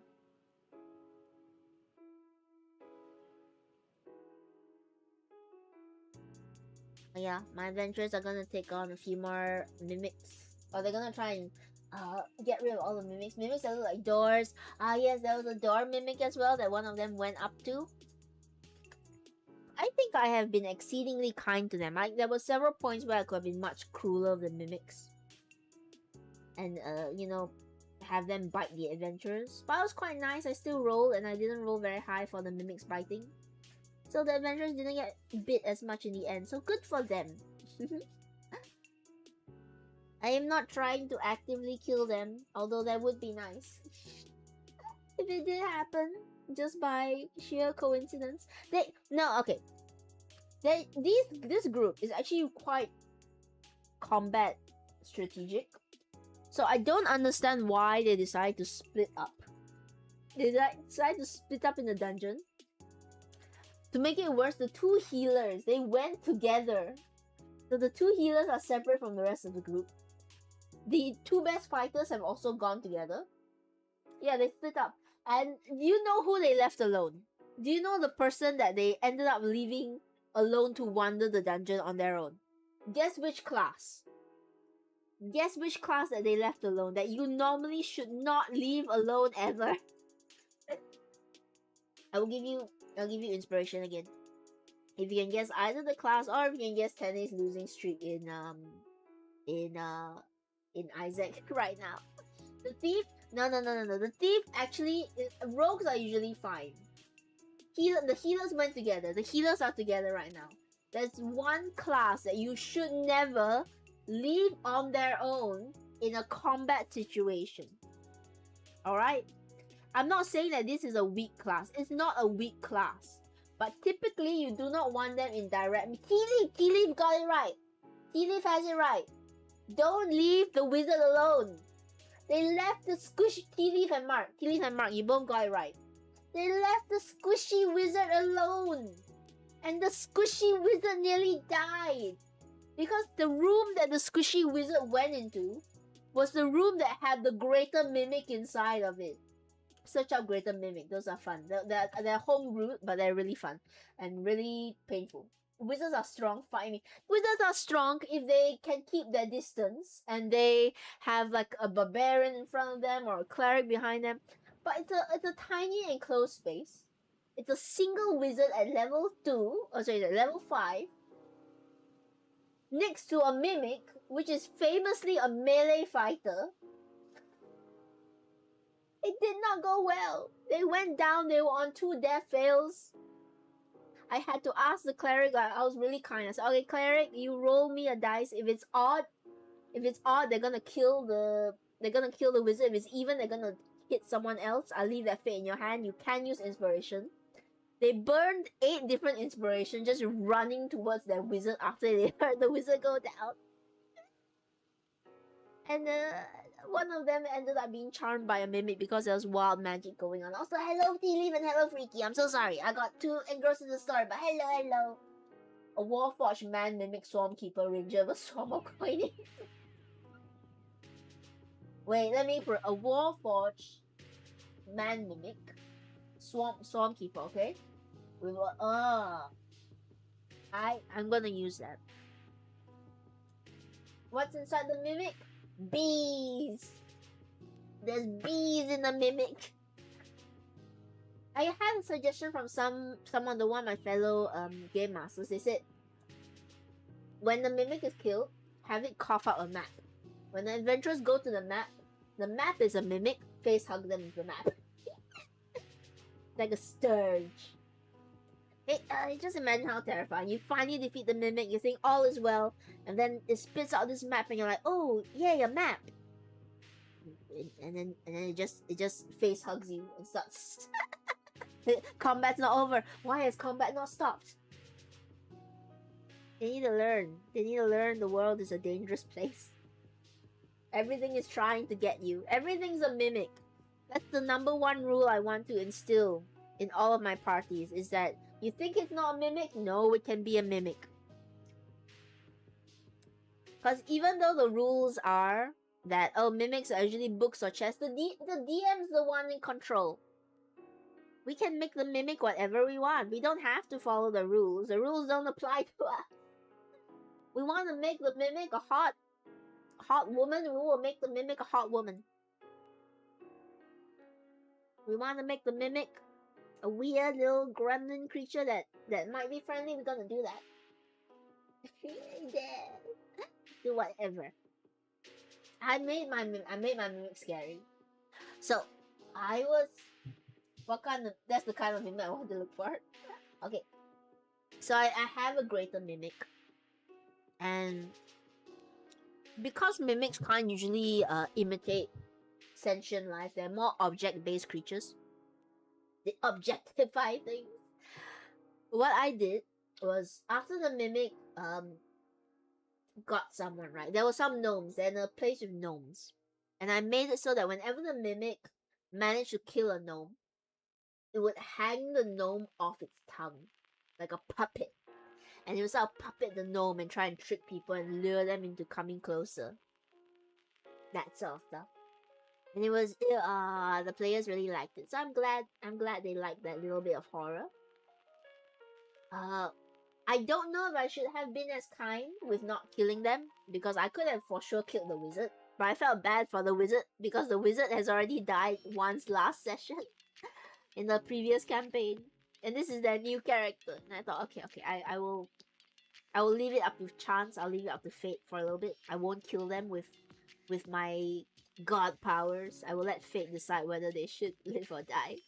And fate said nope after many inspirations were burned. A subset of treants and dryads with a hunger for flesh that carve their bodies into constructed wooden objects. Yes, I love.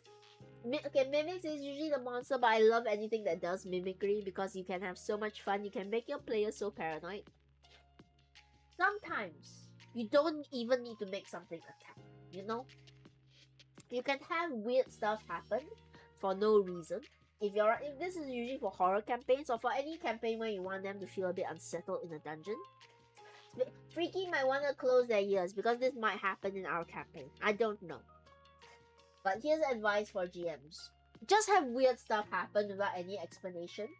Just have those statues move without any explanation. Maybe it's something, maybe it's not. The players will be on edge. They'll be wondering. They'll be debating for an hour whether they should walk down this corridor of all the statues because they thought they saw something move.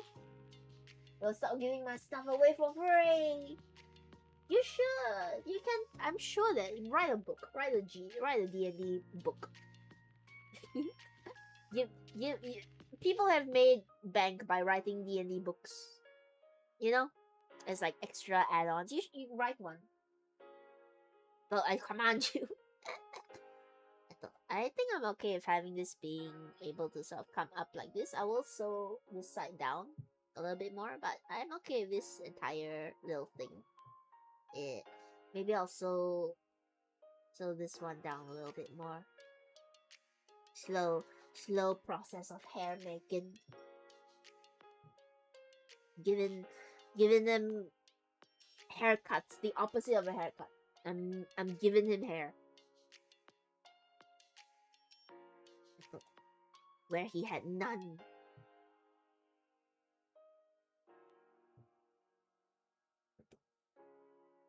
But yeah, mimics, they are amazing for making stuff just terrifying. GTA Barber. We got 10A GTA Barber before we got GTA 6. When's that coming out, by the way? Is that 2026? You guys want me to play it? I probably will be motion sick, but I don't mind to try it. Probably will hopefully have the better setup then so I can actually play it without fear of crashing.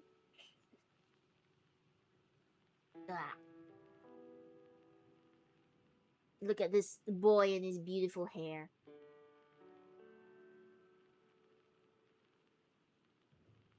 I hope that Jiggy's on right now, if I'm not wrong. I stalk their schedule because I'm a stalker. I stalk people. The laptop will burst into flames just trying to boot. Sad but true. I think it's already suffering a little bit with even Minecraft right now. Hang on, let me check. Is Jiggy's on right now, right? Well, not ending anytime soon. He's got 2 more hours. I want to go for 4 hours today. Is Jiggy on now? I checked his schedule. He should be on. If he's not, then I have been misled. Yes, Jiggy is on now. I'm going to hope that they will be on in 2 hours time, so we can raid them after doing this plushie. I hope. Somebody who knows Jiggy, if you do, or you want to stalk a new VTuber and feed back information to Tenny. How long do their streams usually last? Is it 4 hours? Do we know whether it's 4 hours? If it's 4 hours, then we can still catch them. Because they came on, I think, at the same time. What's the time? They came on at 7 p.m. PST. We're doing detective work right now. PST time now. It's 11. Oh no, they've been going on for 4 hours. Wait, no. The roof boy, he's a badger. He's a badger boy. We're gonna raid the badger boy that is the plushie, yeah. Okay, he's been going on for... Let's see, we're gonna do some calculating, and you can see why Tene stalks people. Or you can see how he's been going on for, I think that's nearly 3 hours. I could raid him and just keep keep sewing, keep the stream alive.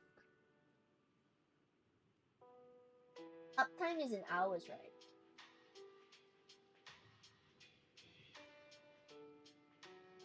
Should I just go to his Twitch?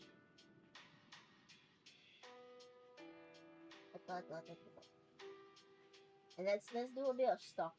Because I do want to raid him. I like raiding VTubers when I'm doing that pushy. Okay. So I'm gonna look at him. He has been going for, he's going for nearly 3 hours now. He's been playing Dead Space. He's trying to beat Dead Space. Do we know if Dead Space, the ending takes very long?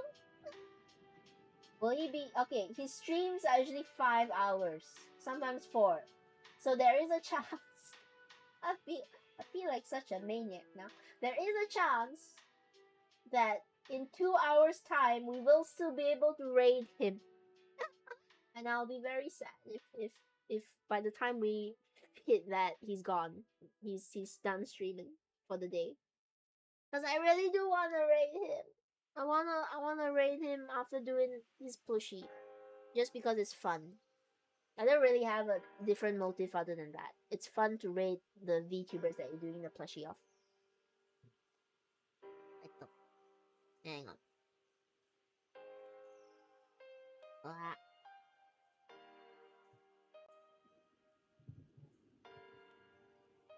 Okay, we're gonna have to reinforce this side a little bit more. Whoops! And not knock over the camera. Jiggy, your head, please. Be a little bit more demure on where your head is gonna be.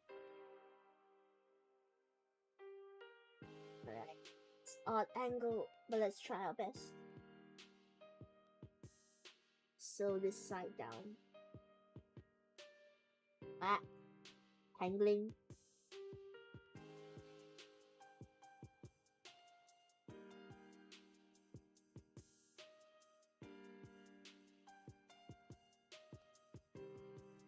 Okay, I'm going to pin these two up first, just so I can see the gaps here that I'm working with.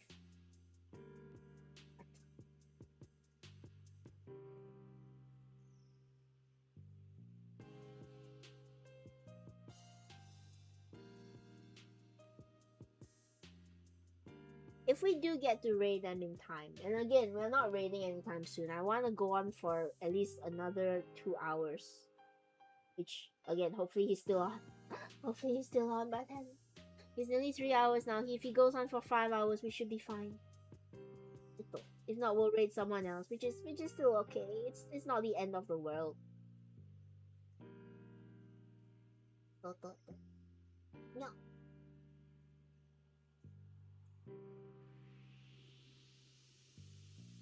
Ah, these tight spaces.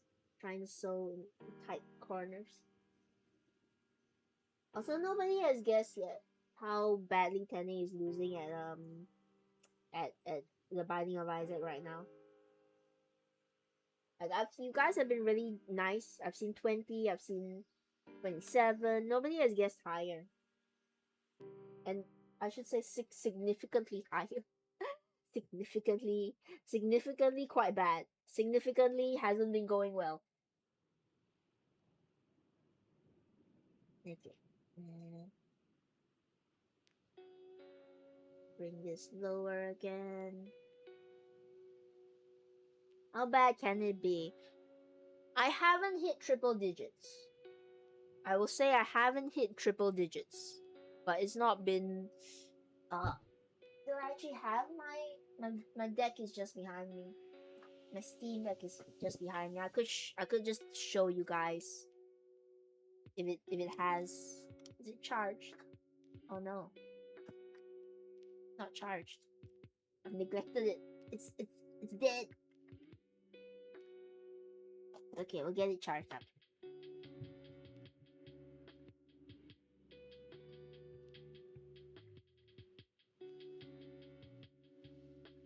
You got a Steam Deck? I have a Steam Deck. I got it for I took it instead of getting paid for a month. Oh well. So what the story here goes is that I was a young naive fool who just wanted recognition. The place where I was working at, they had some extra work that they needed somebody to do. And at the time, I just wanted to impress the boss and get my foot in the door of that industry. So I volunteered to do it. And I should have asked for pay because it was at least enough work that somebody should be paid for doing that amount of work. But I was young and naive, and the boss, who in the end wasn't a very good boss, he said, you know, why don't I just get you, like, what do you want? You wanna. I was like, oh, they heard I was saving up for a Steam Deck, so they said, I'll just get you a Steam Deck. How about that? Which, you know, it's still decently priced. A Steam Deck was by no means cheap back then. But in comparison to the work I did, I should have just asked for a paycheck instead of a Steam Deck. But you know, I don't regret getting it because I do love my Steam Deck. It's been amazing. It's been really great for games and all of that, so I can't complain. But I should have just asked to get paid. I should have asked to get paid for the work because the work that I did was definitely worth more than a Steam Deck. It got you a Steam Deck in exchange for work, yeah. It sounds great on paper, right? And yeah, at the time I was really happy with it. But looking back on it, it wasn't the best boss. The best person there was my manager, and my manager was left after not being appreciated enough. So looking back at everything, I should have just asked to be paid instead because it set a really bad precedent to be given a gift for work that should have earned somebody a paycheck. It was not easy work. If it was very simple work that didn't need much, you didn't have to actually hire anyone for it, but I just volunteered to do it for free, that would be fair enough, right? And that would be like, oh, thank you so much for the gift. But it was work that they should have hired somebody to do, but because I was there and I was available, they just asked if I wanted to do it instead, and I said yes, because I wanted to, again, put on a good impression and get my foot through the door. But it just led to them trying to take advantage of my skills and talents. So at the very least, I did get a Steam Deck out of it. Can't complain there. But again, make sure you are fairly paid for the work you do. Even if you're just starting out, you should get paid proper wages and have it properly accredited to you. Yo. How's he looking? I'm gonna leave this side bit loose because I still need to sew on this bit, but it's not double-sided yet. So I need to sew it to another piece of felt and then cut that out. I forgot about it.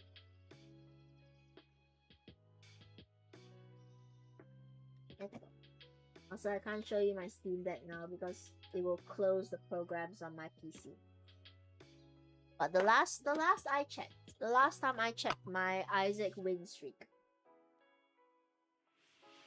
I'm just gonna tell you guys. I'm sorry, Kawaii, the throw plushie is not on right now. Shall we? If Spacey is around, please refund them for the throw plushie. I should turn it off. I haven't been turning the throw plushie on recently just because I worry it will crash the laptop. Hello, Kawaii. Thank you for trying to throw plushies. I'm sorry you couldn't throw plushies. At least not for now. But the last time I checked my Isaac streak, is at negative 93. It's at negative 93. I've lost 93 times in a row because I'm not good with the keeper. I think I've managed to finish the lost. I've gotten all the upgrades for the lost. I've gotten all the post-it marks for the lost. It's just for some reason the keeper has been really grinding my gears and I haven't been able to play well with it. I know, it's a lot. Also, hi kawaii. Sorry, it caught me in the middle of a Isaac rant. I've been really bad at the binding of Isaac recently. I just I don't know. I used to be good at it. I used to be a decent Isaac player because Isaac's one of the games that I've been playing for the longest amount of times. But just the keeper. Something about the keeper. I did take a really long break before coming back and going as the keeper. I don't know. Maybe it's the I get too reckless because you can replenish hearts with coins, or I've just been making really dumb mistakes I shouldn't be making. The part that hurts the most is the three hearts of health.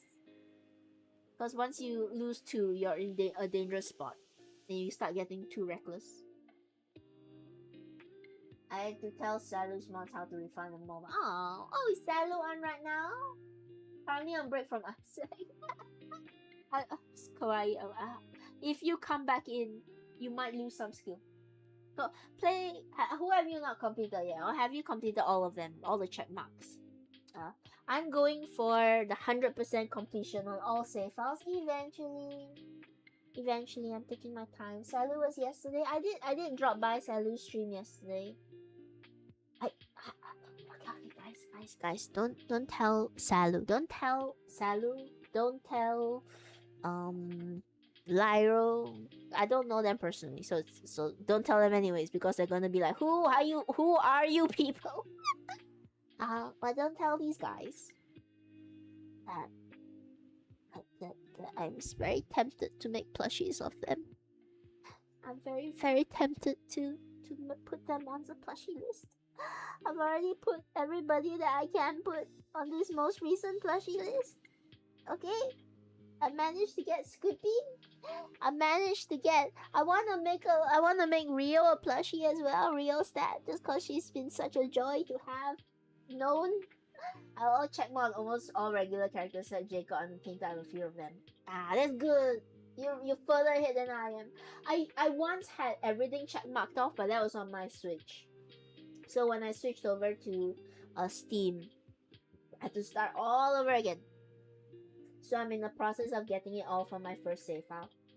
I haven't completed all of the challenges either. I think I still have a few I need to complete. And yeah, please don't tell all these people that I want to make them into plushies, because I really do. Salu's design will be tough. That's the thing though, Salu's design is so good. The little tree branch, and then the horns, and then the cute face. I want to make him into a plushie because he's cute. He has that cuteness, and it's got such interesting details on it.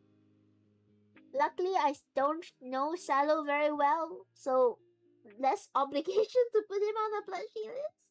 Maybe when I get to know him better, I'll say, hey, can I make a plushie out of you one day? But the temptation is there. The temptation is always there. I wanna make all of them into plushies. But I've already put everybody that I can put on my list, at least for the time being, without going too crazy with it. Like, I've already put Squappy on there, I put Squippy on there. I've got who else? I put Callum VT on the list because I like the recent drawings he's been doing. I'm losing my voice. Who else is on my list? I've forgotten. I put Chuti there. Chuti is gonna kill me because her design is really complex. But I really want to do her design. It's kind of like, it comes back to the crony aesthetic, right? There's an aesthetic that she and crony both share that I really want to turn into plushies. So there's the two of them. Crony is already done, so now it's Chuti. Chuti is gonna be a plushie. I'm going to die doing Chuti's plushie because she has even more like I don't mean to turn this into a roast on Chuti. Do I have my list that I can show you guys?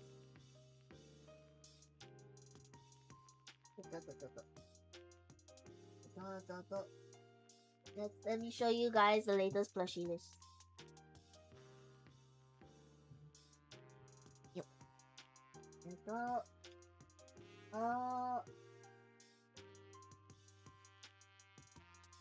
It's so big. Why is it always covering up half the screen? Okay.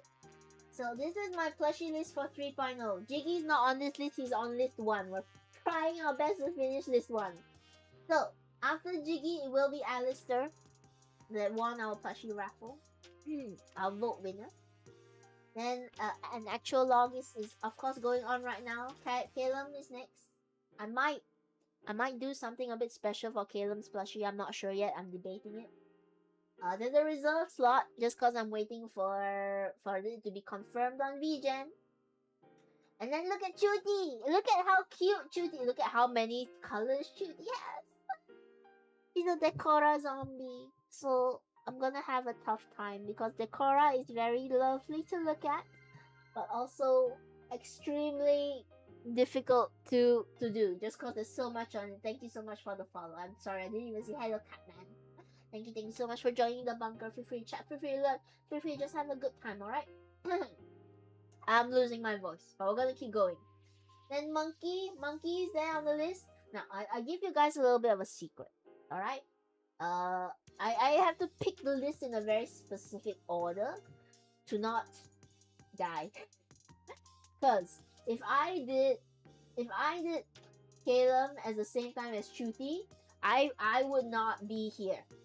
They're both too difficult. You would find me missing, and I would turn up later in a forest somewhere. It's why Chimpanzee is there in the middle, because he breaks up the difficult ones. He breaks up all the difficult plushie. I put the simpler designs in the middle so that I can do the simpler designs and have a little bit of a rest in between. Also, hello Catman, welcome. I'm sorry, I'm ranting about plushies right now. But welcome to the bunker. I'm Tenny, your D&D loving plushie making alien in a post-apocalypse. I'm losing my voice, but that's okay. I don't need my voice for today. I need my voice for tomorrow. Tomorrow I got D&D, so I need my voice then. But today is fine. We can lose it today. If I lose it tomorrow, I'll just tell everybody I'm sorry. There's no D&D today. Tenny's voice died, which I can do. I feel bad about doing it, but I gotta train the voice anyway. So yes, these are all the plushies that I'm going to be doing in the coming months. Like I said again, actual log is happening right now. The plushies that are commissioned, they will take priority just because it is people's cash. So I gotta respect the time and the cash. Sounds so capitalist. Yo, but you guys know what I mean. I'm sorry, Catman. There's just so much to talk about plushies. I'm also covering the screen right now from plushie making. I will uncover it in a sec. Let me just finish this knot over here that you guys can't see. Pretend is the most epic sewing that has been going. Oh no, never mind. I've accidentally knotted it too early. Yo, there we go. Okay. Pretend is the most epic sewing that you guys can imagine, but you just will never see it because it's happening behind the banner. Okay. Finish that knot. Alright, let's remove the banner so you guys can actually see. Nah. Speaking of plushies, I bought a cinnamon roll plushie. Oh, it's cute. Cinnamon roll plushies are really cute. Don't lose your voice. Don't tell me what to do. But thank you very much. I will try. I'm trying to go on for longer streams. That's why we're going on a bit longer for today. And so let's give him a bit of a calm down. Make sure all this stuff is alright. And I think I will sew it here as well, just so that it doesn't stick out so much. It's supposed to come in like this. It's supposed to be a black piece of hair here, but the black piece of hair is not ready yet. Oh, also please show off your cinnamon roll plushies in the Discord if you're in the Discord. And also, want to know what I just bought? What do you just buy? What do you buy, Catman? Tell me. I wish to be in the know. I wish to know all. And then once I know all, I can forget all and go back to sleep. Okay, we're gonna sew down that piece of hair. Then we'll finally move on the other side. I know the top here is very messy. There's a lot to be done for the top. I will just sort of let these strands hang for the most part, so that we'll get to them when we get to them. He looks bald at the back. Ato. Okay, let's start up here. What do you buy, Catman? Don't leave me hanging.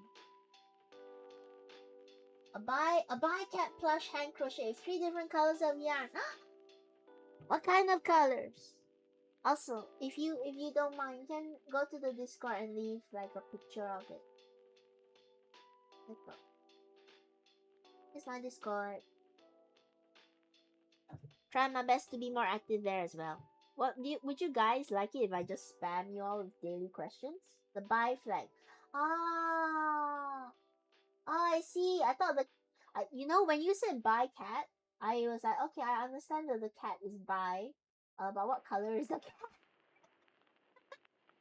You can be bi and not always sport the. I've just accepted the sexuality of your cat is bi. Ato. Ah, that's cute though. Is it the pastel colors or is it the more saturated version? Cause I'll be honest, I like the bi flag colors, but I love the pastels of the trans flag. Nothing to do with the actual thing. The actual sexuality. I just like the colors. That's the Sylveon colors. Where in DC can I send cinema? You can send it either in media or I think it's fine to send it in the main chat. Because there's not a lot of people there yet. So we aren't too strict on the rules yet. But you can send it to show off in main chat. I'm okay if you guys just sharing pictures of things you like there. As long as you start a little conversation. So that it's not just a spam of pictures, you know? The color is cobalt, amethyst, and dark pink. Oh. I love it when you guys describe colors with like fancy names. Like, you could say purple, but you go amethyst, because amethyst sounds... I mean, it gives you a better idea of what the color actually is. Also, amethyst just sounds so nice. Like, versus just plain purple. After I finish in game, I'll take a better pic of him and send it. Okay. Try to adjust this. Nope. Trying to pin it down. It's not pinning. Okay. There we go. I know they're not very good pins. They're just sticking out willy-nilly. But the one I took when I bought him looks like I'm choking him. Debbie Daylight. Don't choke your plushies unless they are consenting. Don't choke anyone unless they ask for it and you're both in a good headspace and are able to set boundaries when you need to. I will sew this, and then what I think I'll do is I'll go on a short 10-minute break so that I can refill my bottle of water because I forgot to refill it the first time. It costed me $37 shipping. They still need to make it. $37 is not bad for a whole crochet. Like, it's a handmade crochet. But $37 is actually quite good. I think you got a good deal. You got steal. You got steal of a plushie. I wish that shipping wasn't so expensive. I do feel bad. I shouldn't feel bad because it's logical. I've given myself the logic of that. Yeah, I can't afford to send plushies and eat up the shipping all the time. But I still feel bad whenever I make a VTuber plushie for somebody. This is not for commissions. Shipping is already included inside of the price. But for VTuber plushies that I make as gifts, I gotta ask them to cover the shipping. Because if I had to cover every VTuber that I made a plushie for, I would not be able to do this. I would not survive. It's $7 for just really good. Is it local? It's not international. If it's international, I'll be asking you, where are you shipping it to? But international shipping is expensive. It hurts, and it's going up because of all the stuff in the world that happens and makes it even more expensive.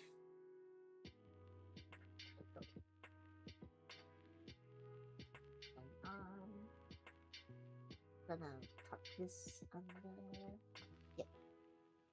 So they're all really nice so far. Everybody has said that they're more than happy to cover shipping. And you know what? Again, no hatred or no shade. No shade towards anybody that can't cover shipping.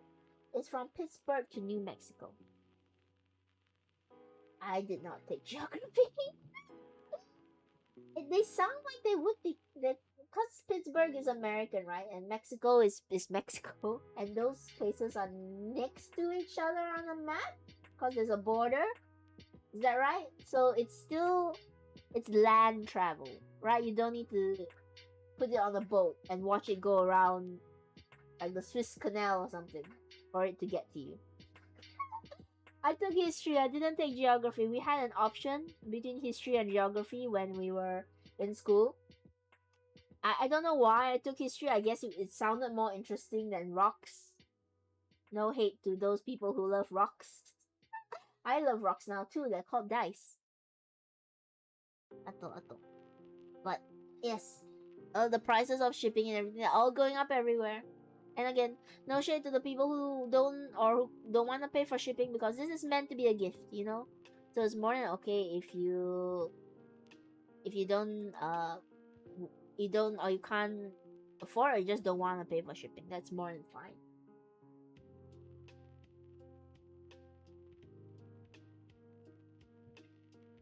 Let me sort of press it flat a little bit. Tie off this knot. If in the case that any VTuber that I ask says that they can't cover the shipping, I will set up a little plushie fund on the channel here for people to give bits to and all of that in order for us to hit the shipping goal so that we can send it to the VTuber whose plushie is in question. Because I still want them to be able to receive their plushie. But so far, I think it's quite lucky, or everyone's been really generous in covering shipping for plushies. So that's good. Alright, this side is done, minus the black streak. Of course, we will still add that in later on. But how does he look? How does he look? Like Jiggy? Not like Jiggy? Somewhat like Jiggy? We're gonna do the other side next, and then we're gonna work on the back. But I'm going to take a quick 10-minute break. 10-minute break in order to travel 1,818 meters. Is that far? I'm not smart, Catman.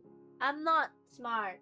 I don't know if that's far for traveling when it comes to package delivery. Because there's like overseas it's like a few thousand miles, right? I don't know how long a mile is either. Explain it to me like I'm 6 years old. Okay, but let's take a quick 10-minute break. Okay, I'm gonna go get some water. You guys go get hydrated as well, and we'll come back and we'll keep sewing the left side, and we'll talk more about, I don't know, whatever comes to mind. Alright? Okay, I'll see you guys in a little bit.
Yo, but I've got water. I've got water, guys. I've got water. So I'm going to take 2 big gulps for the people that sent in the hydrate earlier when I didn't have water. I need to remember to start filling this up before every stream. Yup. It's cold.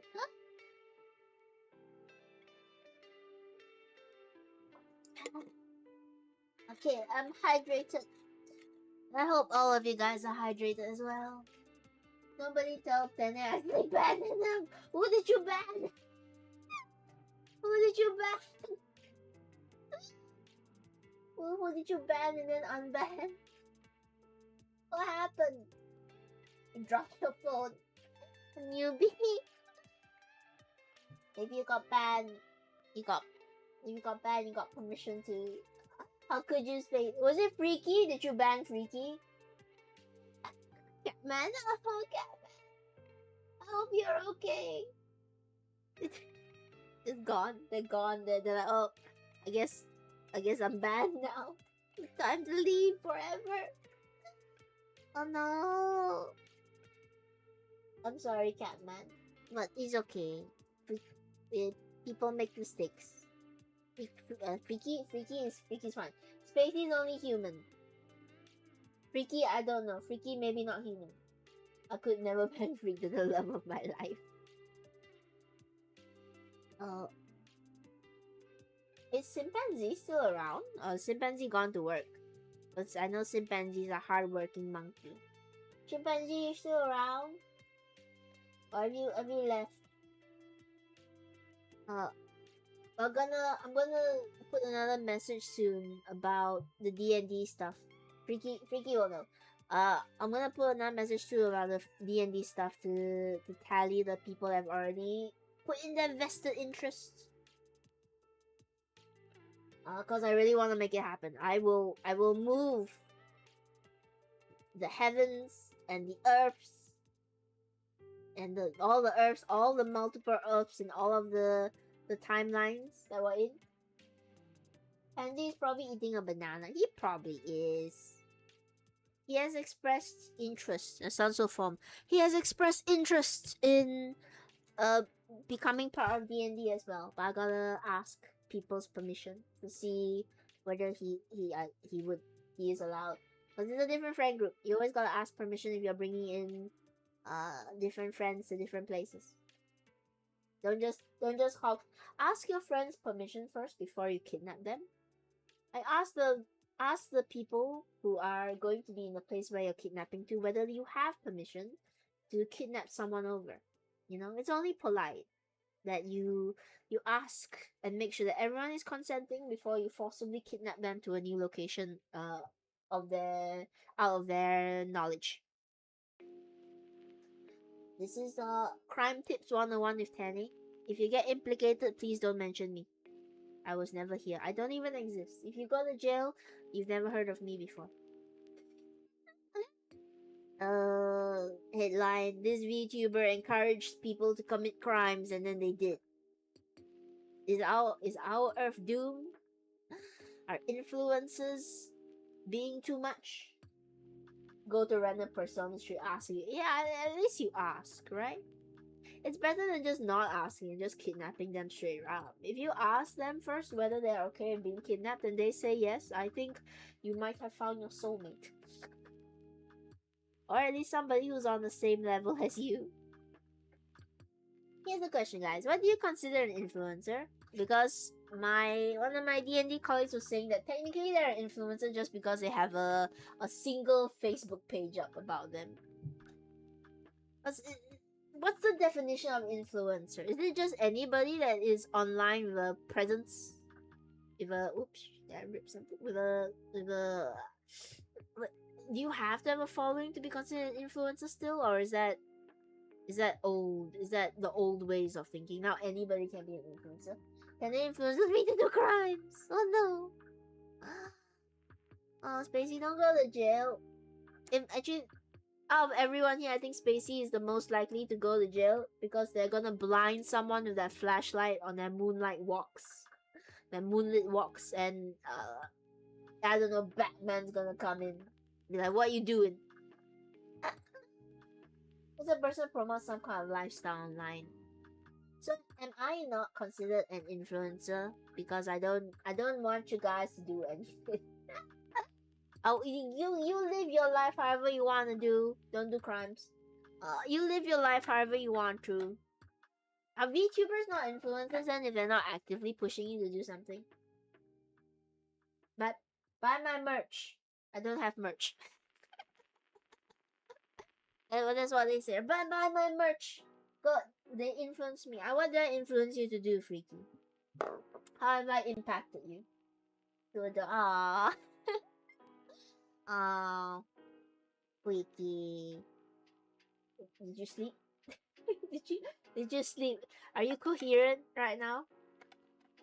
I wonder if Dave went to sleep as well. I'm a modern day cryptid ten. If anyone gets hurt, it's your fault. I've been the one actively discouraging you from doing walks in the night without any form of protection or a flashlight.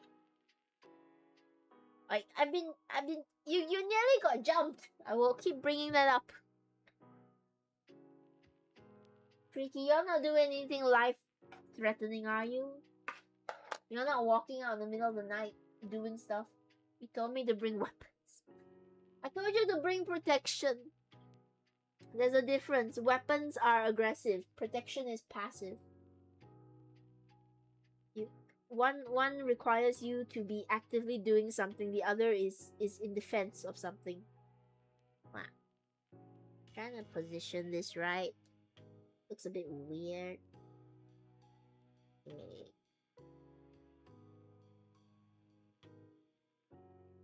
Don't want to cover up his piercing because I put good work into that piercing, so I'm trying to adjust his hair a little bit.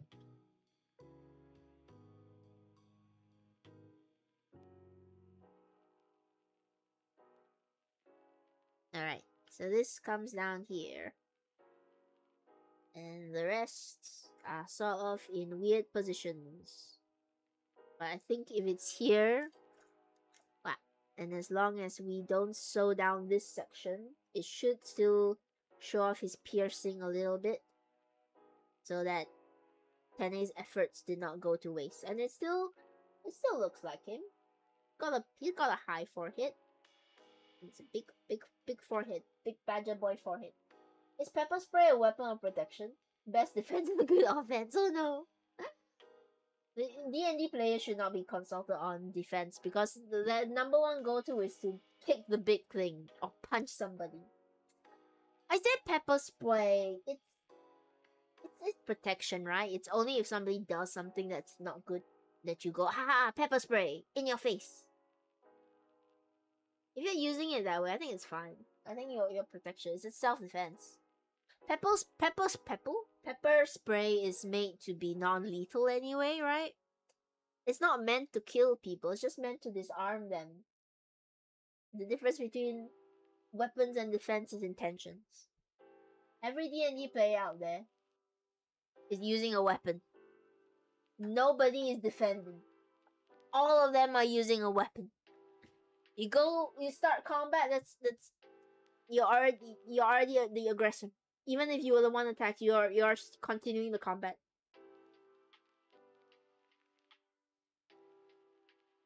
Did somebody study the D&D players? Are they okay? I can answer that they're not because they have Tene as a GM. I wish that I could do all the crazy stuff that I do in physical D&D for online D&D.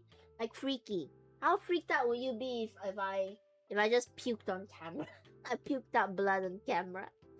Because I've done that for my D&D games, but I can't do that for an online game. I guess I could hack into your laptop. I could hack into your computers and make stuff happen.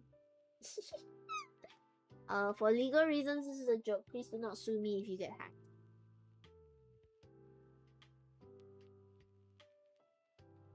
We're starting on the second half now. Let me just get a good anchor point in. Does he look like Jiggy? Does he resemble Badger Boy? Does he look when you have messy hair for plushies, sometimes they look like them and sometimes they don't just because their hair is sort of messy, they change from place to place. I guess when he has his ponytail in, he'll look a little bit more like Jiggy. We'll have to slow this down at some point. I don't know if there's enough time to get to it in this stream. It might happen off stream because his hair is already taking super long. But yeah, I think once this is in, when then we add like all the random bits, it'll look nicer. He might be my most hit heavy plushie ever, just cause he's got a lot going on up here. That's also to say he's very smart, so he's got a lot in here. Ironically, I have done plushies with brains in them. It's only one. It's Necronival cause the brains exposed. If you guys want me to put a brain in your plushie, you let me know. I can offer that as an extra commission thing. it, it won't have any visible change on the plushie. You won't see it, but you'll know. You'll know there's a brain in there. There's a plushie brain inside your plushie head. You should offer like anatomy plushies, right? That you can. This is outside my skill level, but can you imagine a plushie that you can put together from a skeleton, and you just sort of wrap the head around it? It's just a skin suit. The real plushie is the skeleton and the bone structure and all the organs beneath. And then when it comes, you have to put it together. One day, ideas for merchandising. It's just a skeleton plushie. Gonna be very hard to create because you gotta make sure everything stands on its own.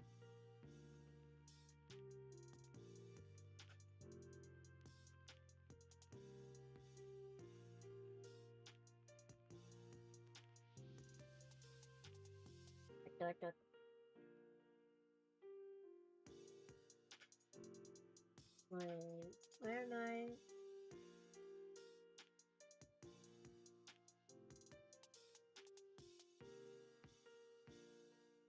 Okay. Trying to figure out how to sew these two pieces of hair together. But I think I have it now.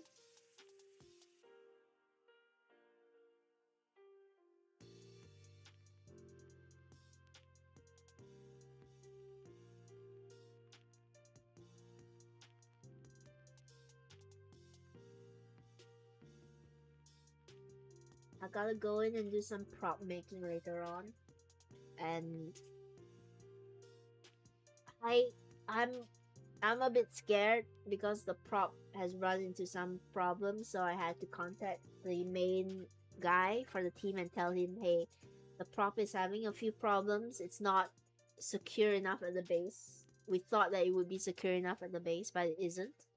So I said to him, either we reinforce the base, which might cost us extra expenses, or I rip out stuff from the top so it's less top heavy.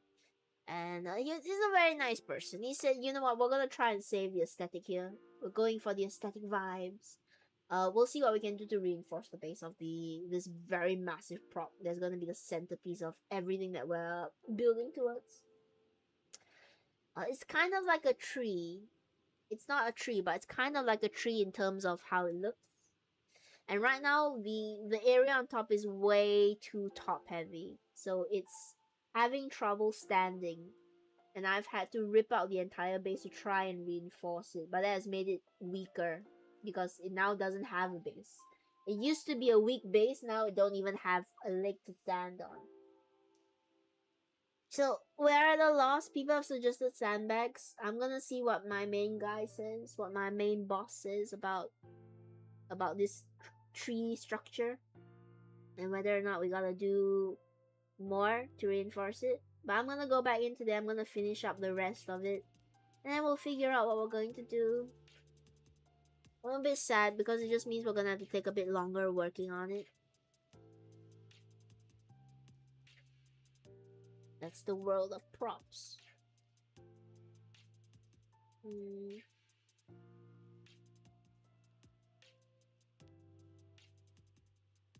Awesome.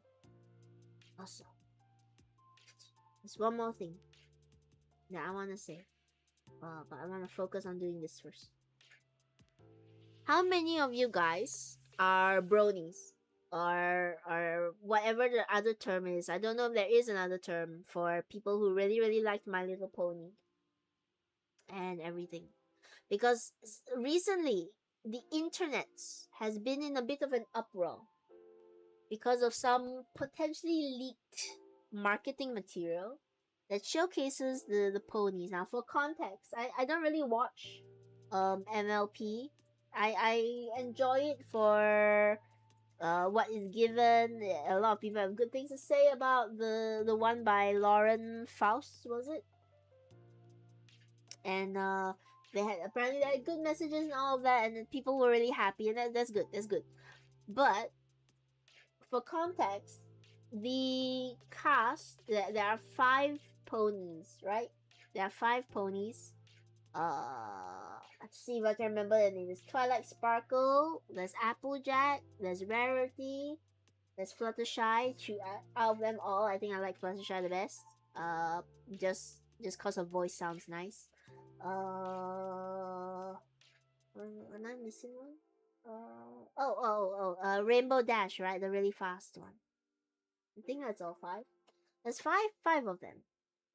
And lately, the marketing material only showed 4 of them, I believe. And people have been in an uproar because they're worried that Hasbro has cut out 2 of the main characters. Pinkie Pie. I'm sorry, I forgot about Pinkie Pie. She's the party one, right? Until she gets really sad, and then people start making creepy pastas of her. Oh, I'm sorry, Pinkie Pie. There's a bunch of people out there who are mad at me right now because I forgot Pinkie Pie. Uh, and yeah, people are really upset. They're wondering whether or not they have actually cut one of the 2 of the main cast in order to focus on the more popular 4 of them. And yeah, I don't understand why they would do that. Even from someone who doesn't really watch these kinds of things, who isn't a brony or a ponyer or whatever you call them, I can understand the outrage of them being like, why would you cut 2 main casts, even if they're not the most popular? They had their fans, and they're like, the whole idea is friendship, right? So in a show about friendship, why would you make there be less friendship? Why would you do that to your, not even from an emotional standpoint, from even a business standpoint? Why would you do that sort of thing? Why would you hamstring yourself? And people have been saying maybe they're gonna introduce them later on in the show. Maybe they'll be inside the show, but not at the beginning. And I don't know. Maybe there's a chance they turn it around and write some awesome episodes about how these 2 get added into the friend group and all of that. But it's it feels like a bit of a spit in the face of fans, right? The people who like My Little Pony and all that, who some of them probably have their favorites in these 2 characters, which are Rarity and Applejack. Apparently they're less popular than the rest, so that's why there's speculation that they've been cut, because they're not even in the poster. And I've been seeing this post circulating, how they talk about the main character. She has this, it's called a cutie mark. She has this cutie mark, and in the original she has 5 stars on it to represent her 5 friends. This one only has 3, which is fueling the rumors that the 2 other ponies have been cut fully, and people aren't happy. Which again, I fully understand. Why would you do that to a show? Why would you cut arguably central main characters, even if they're not the more popular ones? What are you doing? What are you doing to your IP? What are you doing, Hasbro? What are you doing, Wizards of the Coast? Why are you doing this to D&D? No. The day that D&D falls out of Wizards of the Coast's hands and to the public or something, it's the day I celebrate. It's the day I don't know, we'll hold a subathon. We'll hold the subathon on the day that D&D is no longer in Wizards of the Coast hands. As long as it has gone to other people's more reliable hands. We'll host a subathon. We'll do D&D for 48 hours straight. I need to find people who will stay up with me for 40 hours straight. But trust me, it will happen.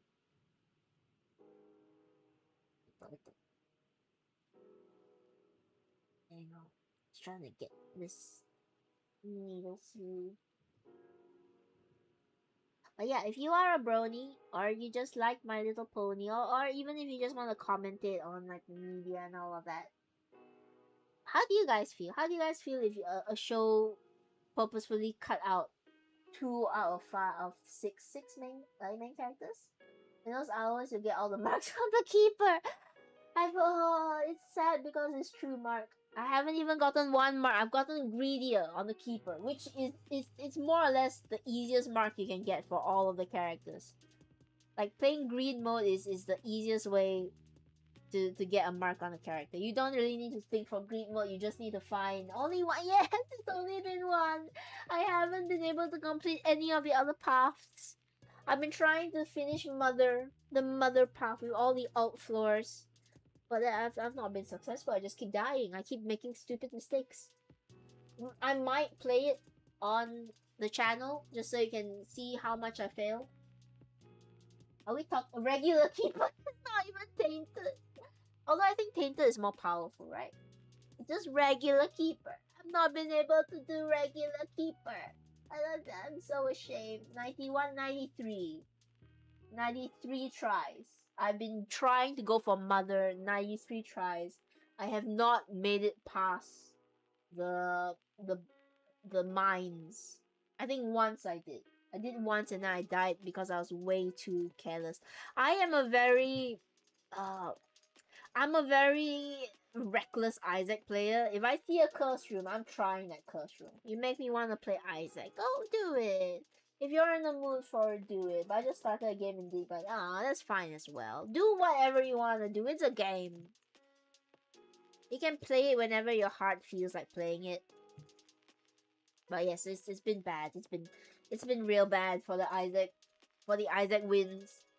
I might play it next week and we'll do a whole stream where we just try and win with the keeper, alright?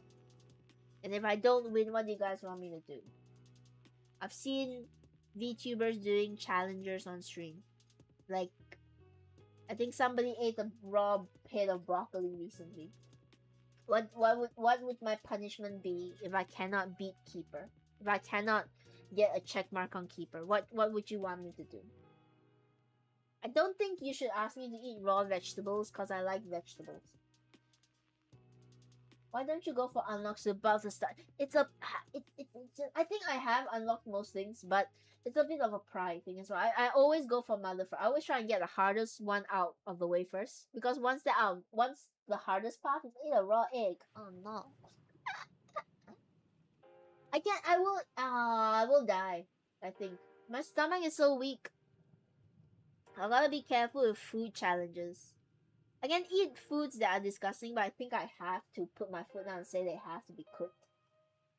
Get 10 years to accept the compliment without getting flustered. Don't you dare, that's impossible. I see other VTubers doing fun things like hot sauce challenges and eating raw bugs and all of that. And you know what? More power to them. I think I do have to put my foot down when it comes to food just because, like Boba says, I'm an almond alien. A lot of things make my stomach upset, unfortunately. So, I don't want to have to spend the night in pain. If my tummy was stronger, I would do more food challenges. I can eat stuff that's cooked though. If it's like stuff that you wouldn't normally eat, but it's safe to eat. It's not really much of a challenge as well though. What about like 20 push-ups? Can I do them with the knee push-up? Build that muscle. Okay. If I can't beat Keeper on stream, I'll do 20 push-ups. I'll try. You'll hear me struggle. It's not gonna be very entertaining. You're just gonna hear me struggle doing 20 push-ups. Okay. I'll make that bet with you, Mark. 20 push-ups if I can't do a single, if I can't beat mother as keeper, as base keeper. We'll make it happen. With the knee, you're having a hard time. Ah, I always have hard times with push-ups and all that. And not 10A is not strong. These hands, they were made for plushies. They were made for plushie making. That's what they were built for. Even then, they're not very good at that. I get needled half the time because I don't look where my needles are and I just grab stuff, which is good because at least if I get needled, I know needles are there, so I can make sure that needles don't happen for other people. Like whenever you're done, if you're worried about plushie, just give it the squeeze test. Just I can't do it now because there's needles. But just get in there, grab it, squeeze it. If you don't feel a poke, then you probably got out all the needles. If you do, then you gotta be extra careful. Find where all the needles are, get them out so that people don't get hurt. Okay? Alright. We're gonna sew this side down now, this extra strand. Then we're gonna start slowly making our way down. We don't need to sew here, because that's where the ponytail is going to go. So that will automatically sew everything down, so we don't need to do it multiple times. We do need to remove the needles, so don't let me forget that, or else there'll be needles in the plushie. First beat Isaac the keeper start with the wood penny, it helps. I feel like I have to. I'm so sick of beating with mother now though. And I'll be honest, the wood penny doesn't make much of a difference. I find it in the shop quite often enough. It's my own recklessness that is making it hard for me to play keeper. Because keeper is so good with sacrifice rooms. It's so fun to play keeper self-sacrifice rooms. Just because you can replenish coins easier than you can replenish hearts. You get it for I know. You are giving good advice, Mark. You're giving good advice. I just want to let you know I'm ignoring good advice. Because I like to make things harder on myself. Alright, the gauntlet's been thrown down. Mother with base keeper, or else 20 push-ups. Well, I'll schedule it next week. We'll find. I haven't sorted out the schedule for next week, so let's put it for then. Monday streams will eventually come back. I don't know if they will come back soon, but they will eventually come back. It's just that Monday is the days I'm resting as of now. Friday is also pretty relaxed in terms of the schedule I've set for myself. I can't show you guys my schedule because it will dox me. It will dox the places that I have to go, the D&Ds that I'm doing. But I think I've done a pretty good schedule. Thanks for the creative feedback. I will not follow it. It's true, that's exactly what it is. You're being super helpful. I'm not gonna listen to any of your helpful advice. Hello, Cookie, welcome back. Cookie, do you play Binding of Isaac? Have you beaten the keeper? Because I am struggling on the keeper right now. Struggling to get this thread anchored as well. Felt's too soft, it doesn't grip it. Hang on. Let me knock this down. Alright. I have watched my friends play. I cannot with the swarm. I don't understand anything. Which swarm? The Duke of Flies? Or Apollyon? There's a lot of fly related things in Isaac, so you're gonna have to narrow it down a little bit for me. Let's cut off this little extra. Isaac's a weird game. I don't think Isaac is made to be understood, honestly. It has gotten better in terms of quality of life. They've added things like you can read what items do now after you collect them. There's a little page that you can see what they do. I'm of two minds of it. I kind of liked everything is following you and stuff. Oh, the swarming mechanics. You gotta learn to kite the enemies around, but it's not always easy because sometimes you kite into the wrong place and then you just get hit because you kited wrongly.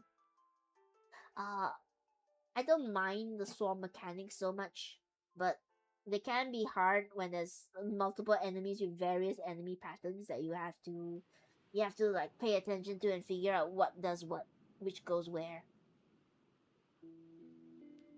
But for most enemies, you can just kite them. Like, go in circles. Just go in a circle around the room. That is in build now. Yeah, yeah.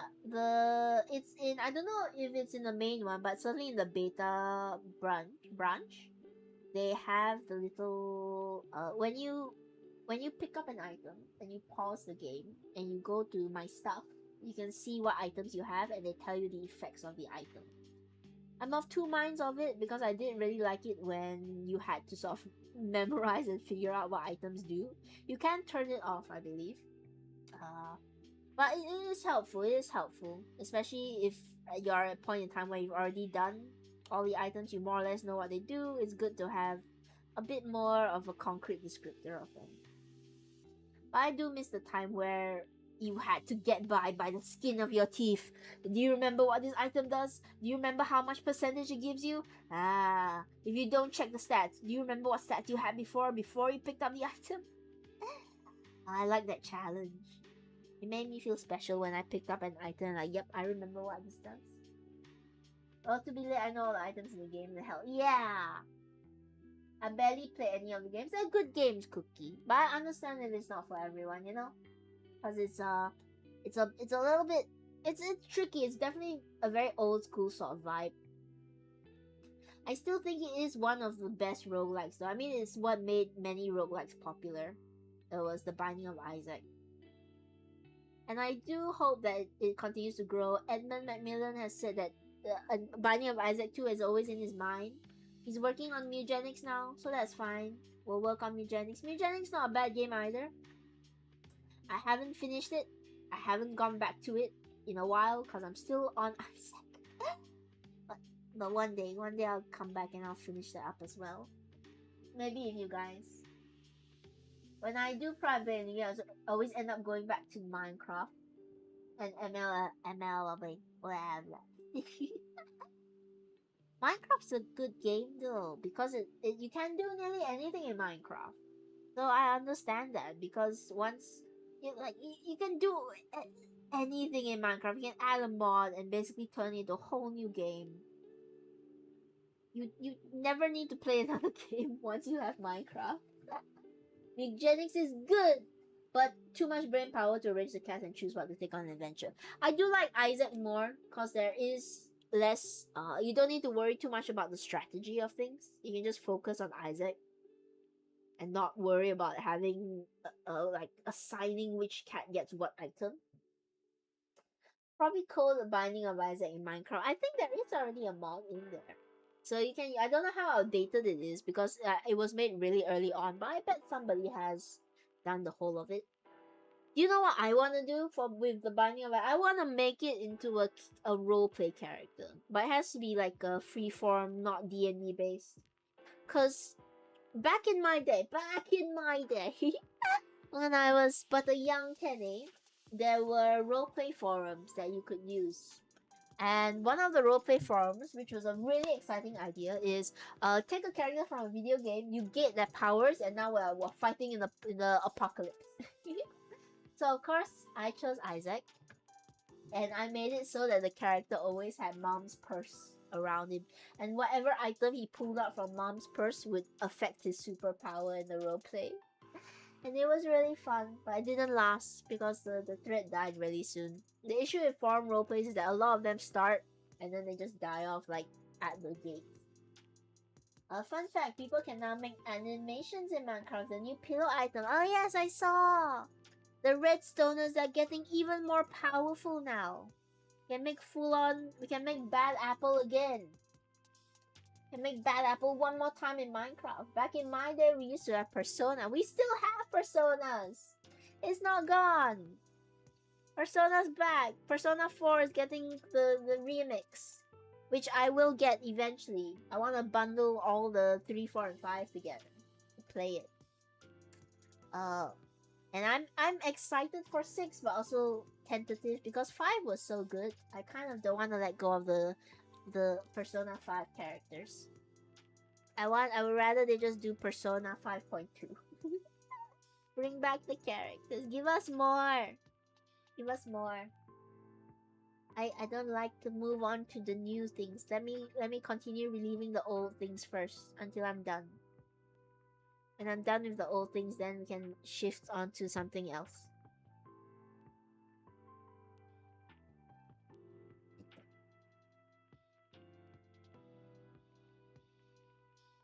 Some loose thread. Just stuff them back in.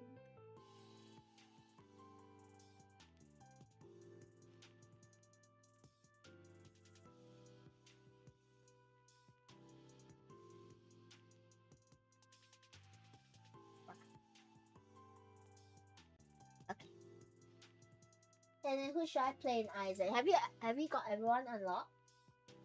Um,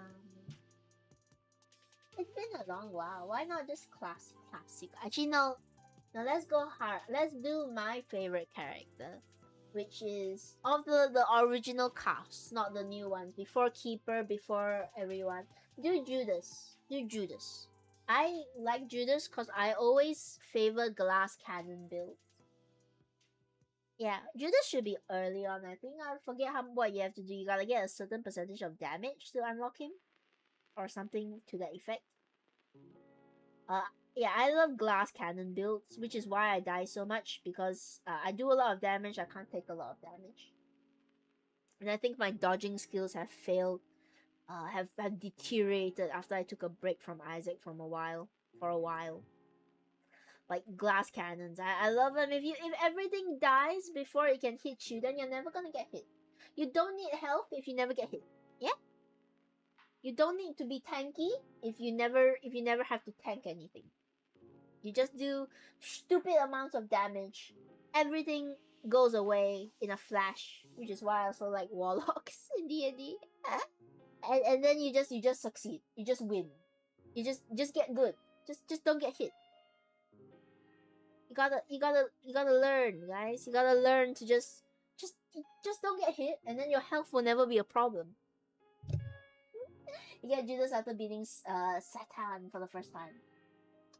But on Judas both Reagan didn't have all the marks. Who do you not have the marks on yet? Is there anybody you haven't marked yet? Give me the list, and I'll roulette one for you. I'll tell you who you should go. Alright, I got this side sewn down.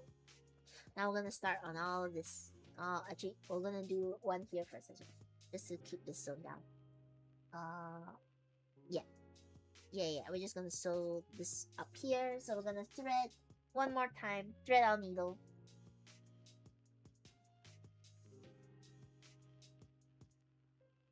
I do wanna play more video games with you guys. I miss playing video games. I'll stick to the normal video games, or well, the less intensive video games because of laptop issues, of course. Still running on a prayer and hoping this laptop doesn't burst into flames.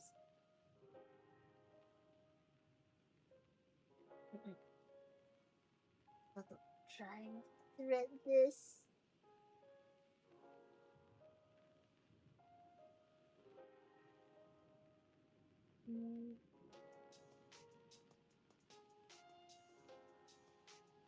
No.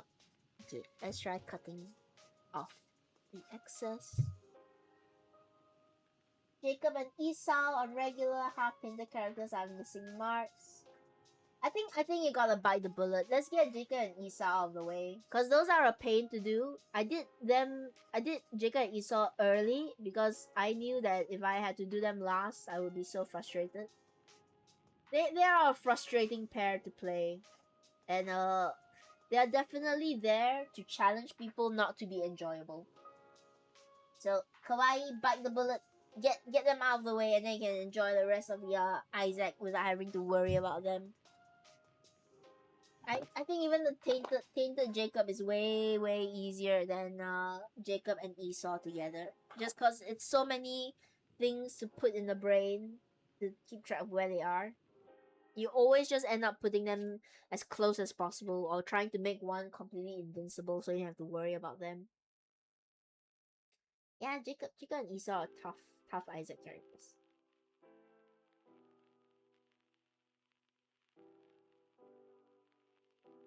Alright, what we're gonna do is we're gonna sew up to here.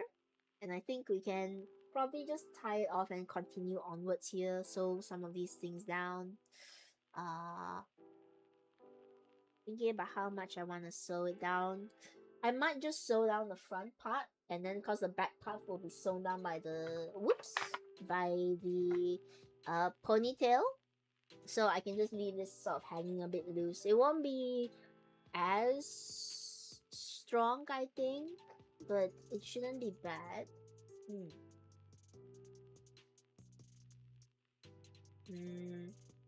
Yeah, if I just make sure everything's pulled a bit tight, should be alright.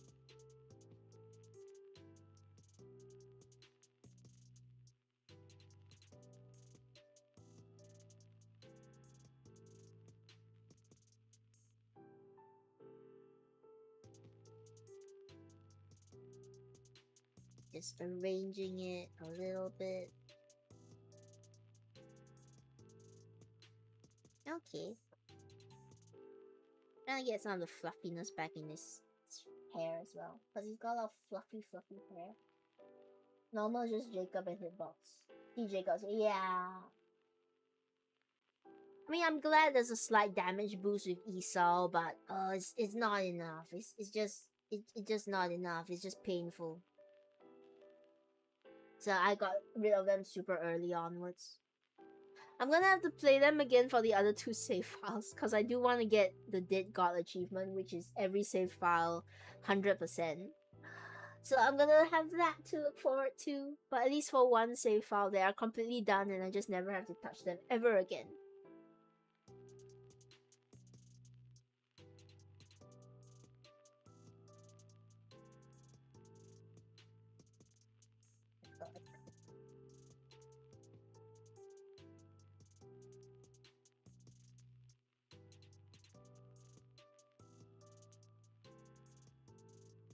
Yeah, okay. We are on a roll. Somewhat on a roll. Little bit. And we've nearly managed 4 hours today, which is good. We've hit the goal. Are you guys okay with this length of streams? Having streams going on for this long? Do you prefer it being short and sweet? Are you sick of me yet? Are you sick of Tene? Sick of all the yapping? We are really yapped out today. My throat does hurt a little bit. But also I haven't eaten breakfast properly, so that probably adds on to it. When I head out later, I'll probably get something like soup to quell the throat.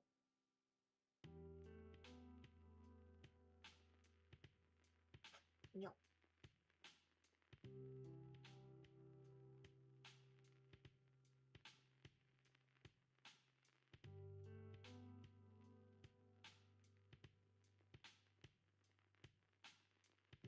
Okay.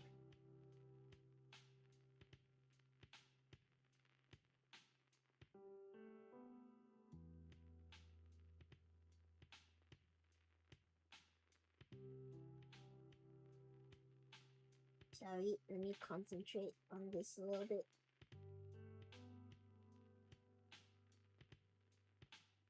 No. Okay, got it through. You need 3 dead gods for infinity. Yeah. Oh yeah, that's the one I'm going for, the infinity. I wanna get everything. And then I can play for enjoyment instead of challenge. It's tough.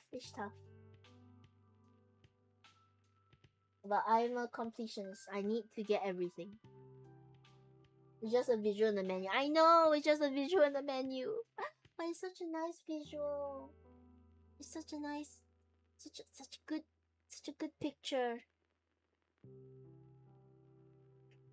I need to complete it, Kawaii. You don't understand. I need to get it done. I need it. I need it finished. And before they release the next DLC, and then everything gets ruined again. I don't know if it includes Repentance anymore, because Repentance came out way later.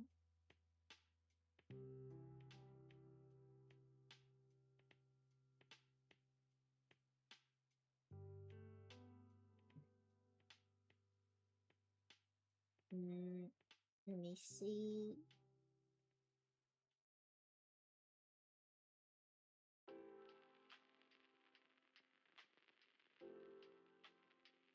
How do I want this sewn down?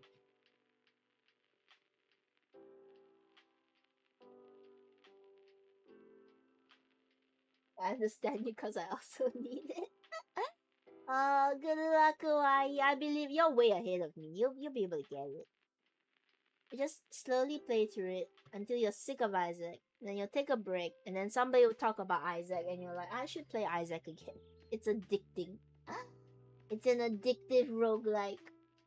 I Hades was a very addicting roguelike for a while. But I think the staying power has really been with Isaac has been way more has brought me back more than Hades has brought me back, I'll be honest. I do hope that they do come out with a Hades 3 where we can play as Zagreus again, maybe even a co-op with Mel. Cause I'll be honest, I miss Zagreus. Hades 2 was decent. I think there's stuff about it that isn't as good as Hades 1. Mel's fine, but I really don't like how they wrote the side characters in Hades 2. They're not as memorable. I don't feel as connected with them as I do with Zag and Thantos and Megara and all of those ones there. I think because a lot of them are sort of characters that even Melinoe is meeting for the first time, or characters that she's been frustrated with. So you don't get a sense of history or camaraderie between them. Like, it just don't feel as nice. The nicest boy is Icarus. He's a pretty good character, and that's it. I wish that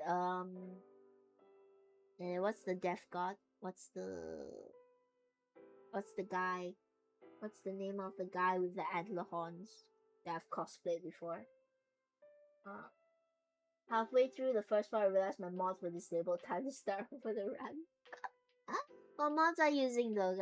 Because you can't get achievements if you have mods on, right? Unless they're very specific mods. Ito. Let me take another sip of water because my throat really does feel a little sore.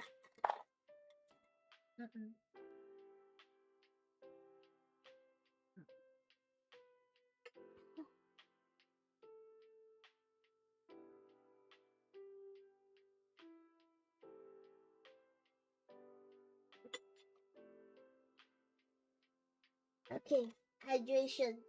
Mods disable achievements only if you haven't beaten Mom on the save, I think. I see.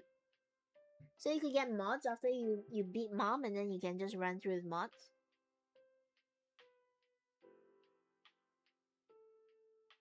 Still need to sew these two down. And this one. This one is more or less quite firm. And I think over here as well. Okay. Let's go.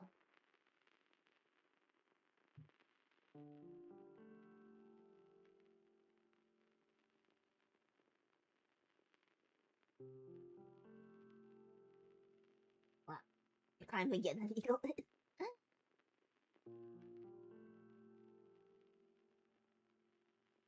I use only visual mods, I see. I haven't used mods with Isaac. I think Isaac is one of the games where you don't really need to add on too much to it. Of course, mods change the game. There's a lot of things that make it a lot of fun. There's a lot of people coming out with different floors and bosses and characters and paths and all that. And that's amazing.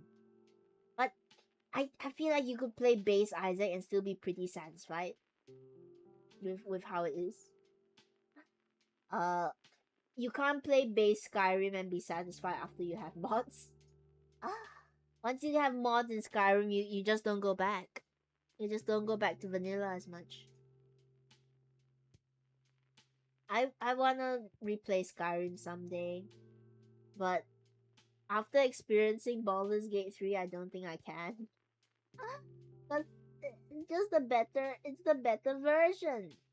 I know it's a different genre, different kinds of combat, but the writing and the quests and everything, I just can't go back to Skyrim, which is a shame, because I think there's still there's still potential for a modern day for another Elder Scrolls.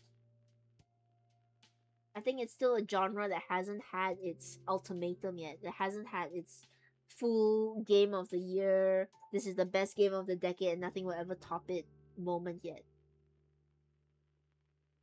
So I'm waiting for them to get their act together and somebody release a good Elder Scrolls 6. I thought isn't it the random jump scare Foxy mod? Isaac has been modded with so many things. It's kind of like Minecraft as well. So you can just put anything into Isaac at this point. I mean, it's a game that's built for video game references anyway. Most of the items are references to other video games or real life things. I have the Binding of Isaac card game.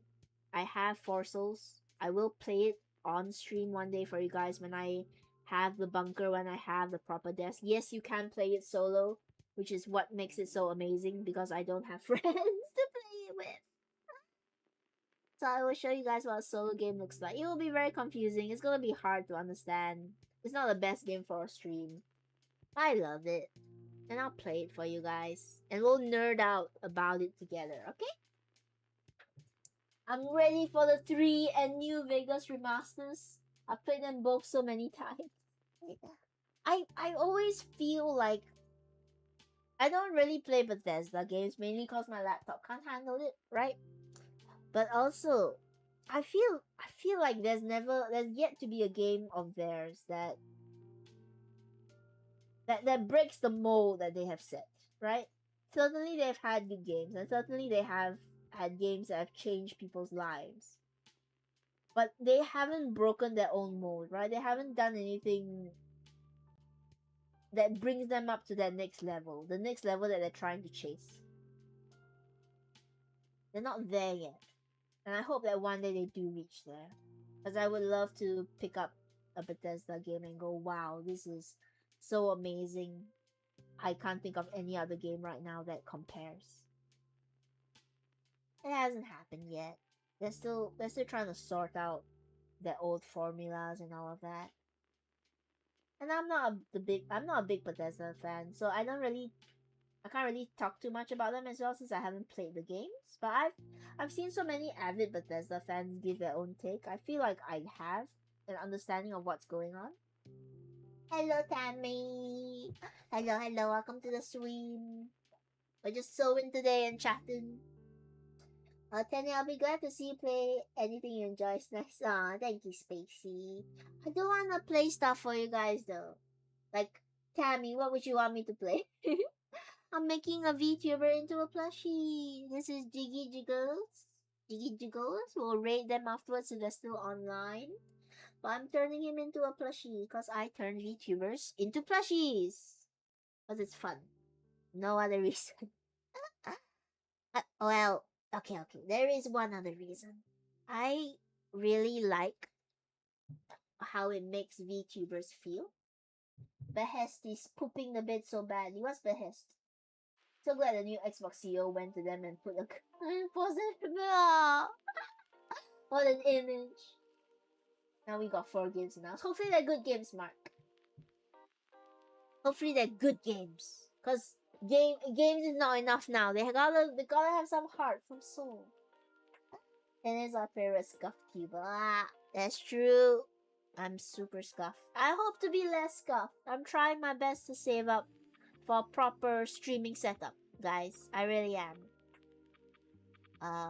And anyhow, I was saying, there is one more reason I like turning VTubers into plushies. Not just to satisfy the creative itch that seems to plague my body, but also I like how most of them feel when they get a plushie of themselves.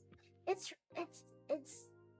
to get sappy with you guys. It's really nice to see them get excited and go, yeah, okay, I can't wait for the plushie, or to see how happy they are to get a plushie. I really like being able to give them that feeling, to make them happy. And you know, I like it when they notice the small details about themselves.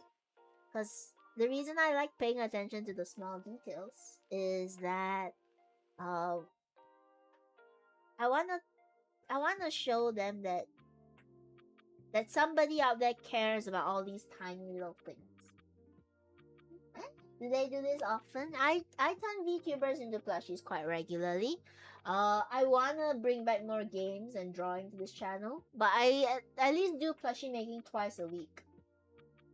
Right now it's up a bit to 3 times a week because I'm trying to catch up on my list and finish off some plushies.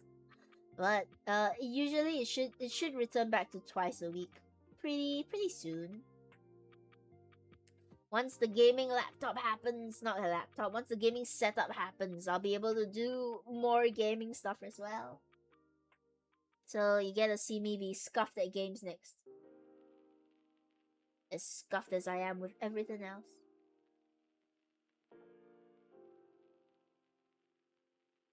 But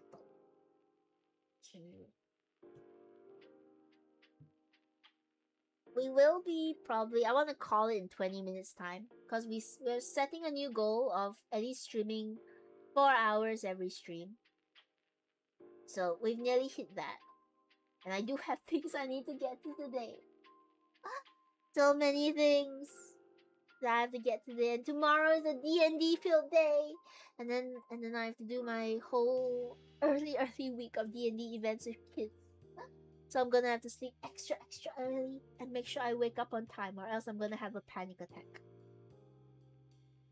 I don't like morning games just because I always panic that I'm not gonna wake up in time for it.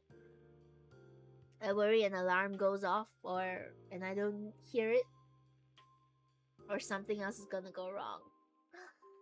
But it's so far I've not missed one, so that's good.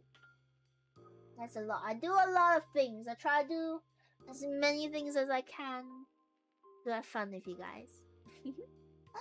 So I hope you don't mind. It's gonna be messy, it's gonna be scuffed, there's gonna be so many things that we do. Yeah, plushie making has kind of taken the forefront just because we're in between of the bunkers. Trying to get to my new place, trying to get a proper desk, trying to get a proper setup. Trying to get so many things. But we're gonna keep trying. We're gonna keep moving forward. And I don't just want to be known for plushie streams, you know. Of course, I'm really glad to be able to do plushies for people, and they will always be a part of who Penny is. It's just making plushies for you know, VTubers and watching them be happy with it. But I want to be more than just my plushies as well. I want to be your favorite weird little alien VTuber doing all sorts of scuff things, trying to figure out everything. Oh, thank you so much for the bits. Hang on. Thank you so much. Thank you, Kirby. 1 bit. I randomly drop bits. That's nice. But if you don't know what to do, feel free to just chat. I'm happy with you guys being around as well. Thank you. Everything goes back into plushie making. So it all helps. All helps. Everything goes back into plushie making to helping me survive out here in the post-apocalypse, which is where I'm at.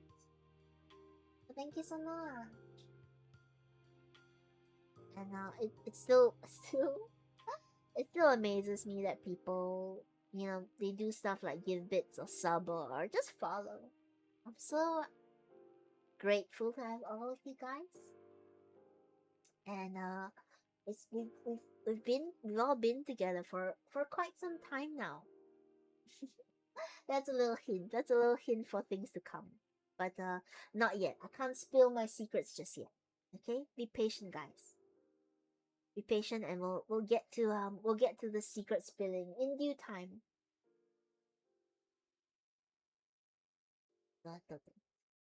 So yes, all my streams so far are just very relaxed and very cozy. I don't think I'm the most loud of people. My voice certainly isn't that good. That caused me a rush. My voice isn't that great at keeping up, so I gotta train it and talk more and yap more with you guys. Uh, not all. Spacey, take care of yourself first, okay, Spacey? You guys are always super generous, and I'll forever be grateful for that.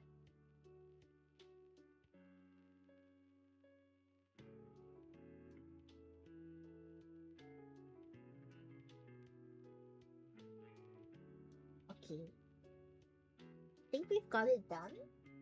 I'm gonna be worried about poking yourself. I only poke myself a little bit. 20% of the time, I hurt myself on the needle by accident, of course. But it's just pretty alright. I think I'm pretty good at plushie making now that I don't hurt myself with the needle that often. Still happens. I can't deny that. But yeah, I think actually we're pretty far along for the day. I still need to add a little fluffy inside his ears. But what do you guys think? As long as you're being I try my best, Tammy. Thank you for your worries though. I will try my best to keep not being pricked. We have this really big ponytail that we gotta just snap it onto here, maybe a bit higher. And then we gotta cover this ponytail with more little bits of hair so it looks like it looks nice. Because if it's just like this, it don't look nice. This is meant to be a base. Thank you, Tammy. Now we need to sew all of this down. But I think we're close enough to the time that we can maybe even call it here. Try and comb his hair out a little bit more. Still got a lot of things to do for his plushie. It is a bit of a complicated plushie, this one. But that's okay. We'll figure it out. Slowly but surely, we'll get him done. He might take me a long while. But I'm happy. I like working on him. And speaking of him, so let's call the stream here. And we'll go raid the man in question. Because he's still streaming. And I've been worried that he's gonna finish his stream before I finish this one. So, this is jiggyjigglez. He is the VTuber I'm playing to a plushie. He won our plushie raffle. We do have a plushie raffle that goes on every so often where a VTuber or your VTuber that you like, thank you for following Tammy, can partake, and then we'll do it by random wheel. So no matter your size, it will be up to the fates to figure out if you get a plushie or not. So we have that. We also have I also do commissions. This seems like a good time to just let you all know since we got a bunch of fabulously wonderful people coming in. I do commissions as well. We have iconic levels of bad raid. I do every time I want to raid people, they finish streaming before I finish. So let me keep this quick. All right. This is our current plushie list that we're trying to finish off. We also have a Discord. Thank you, Spacey. These are all the people we're doing, but there is a commission slot open right now. And yeah, check out my throne. Check out my throne, because we're trying to save up for a better setup so that I can do streams and everything without worrying about things crashing. Okay. I think that's all. Let's raid before he ends his stream, and then we'll never get to raid again. So yeah, we're gonna raid jiggyjigglez. I don't know what to say. What's our raid message? Eto. Look at this badger. He's a badger. He's a badger boy. He's not a cat, alright? He's a badger boy. So let's go with something like, look at this badger. I don't remember the old badger. Yeah. Let's raid him. And you can see the man behind this plushie. That's so much. He's much cuter in model because there's a lot of this plushie that's still not done yet. The whole hair is not done yet. Okay. Thank you so much for spending time with me again today. Make sure you take care of yourself. Make sure you stay hydrated. Make sure you do all the things that make you happy. And I will see you guys super soon for another VTuber plushie making video. And some more secrets. Keep an eye out on my social media. There'll be secrets happening. Okay. We're gonna rate the manual. Yes, that's what we're doing. Thank you so much, guys. Bye-bye. Bye-bye, guys. Bye-bye.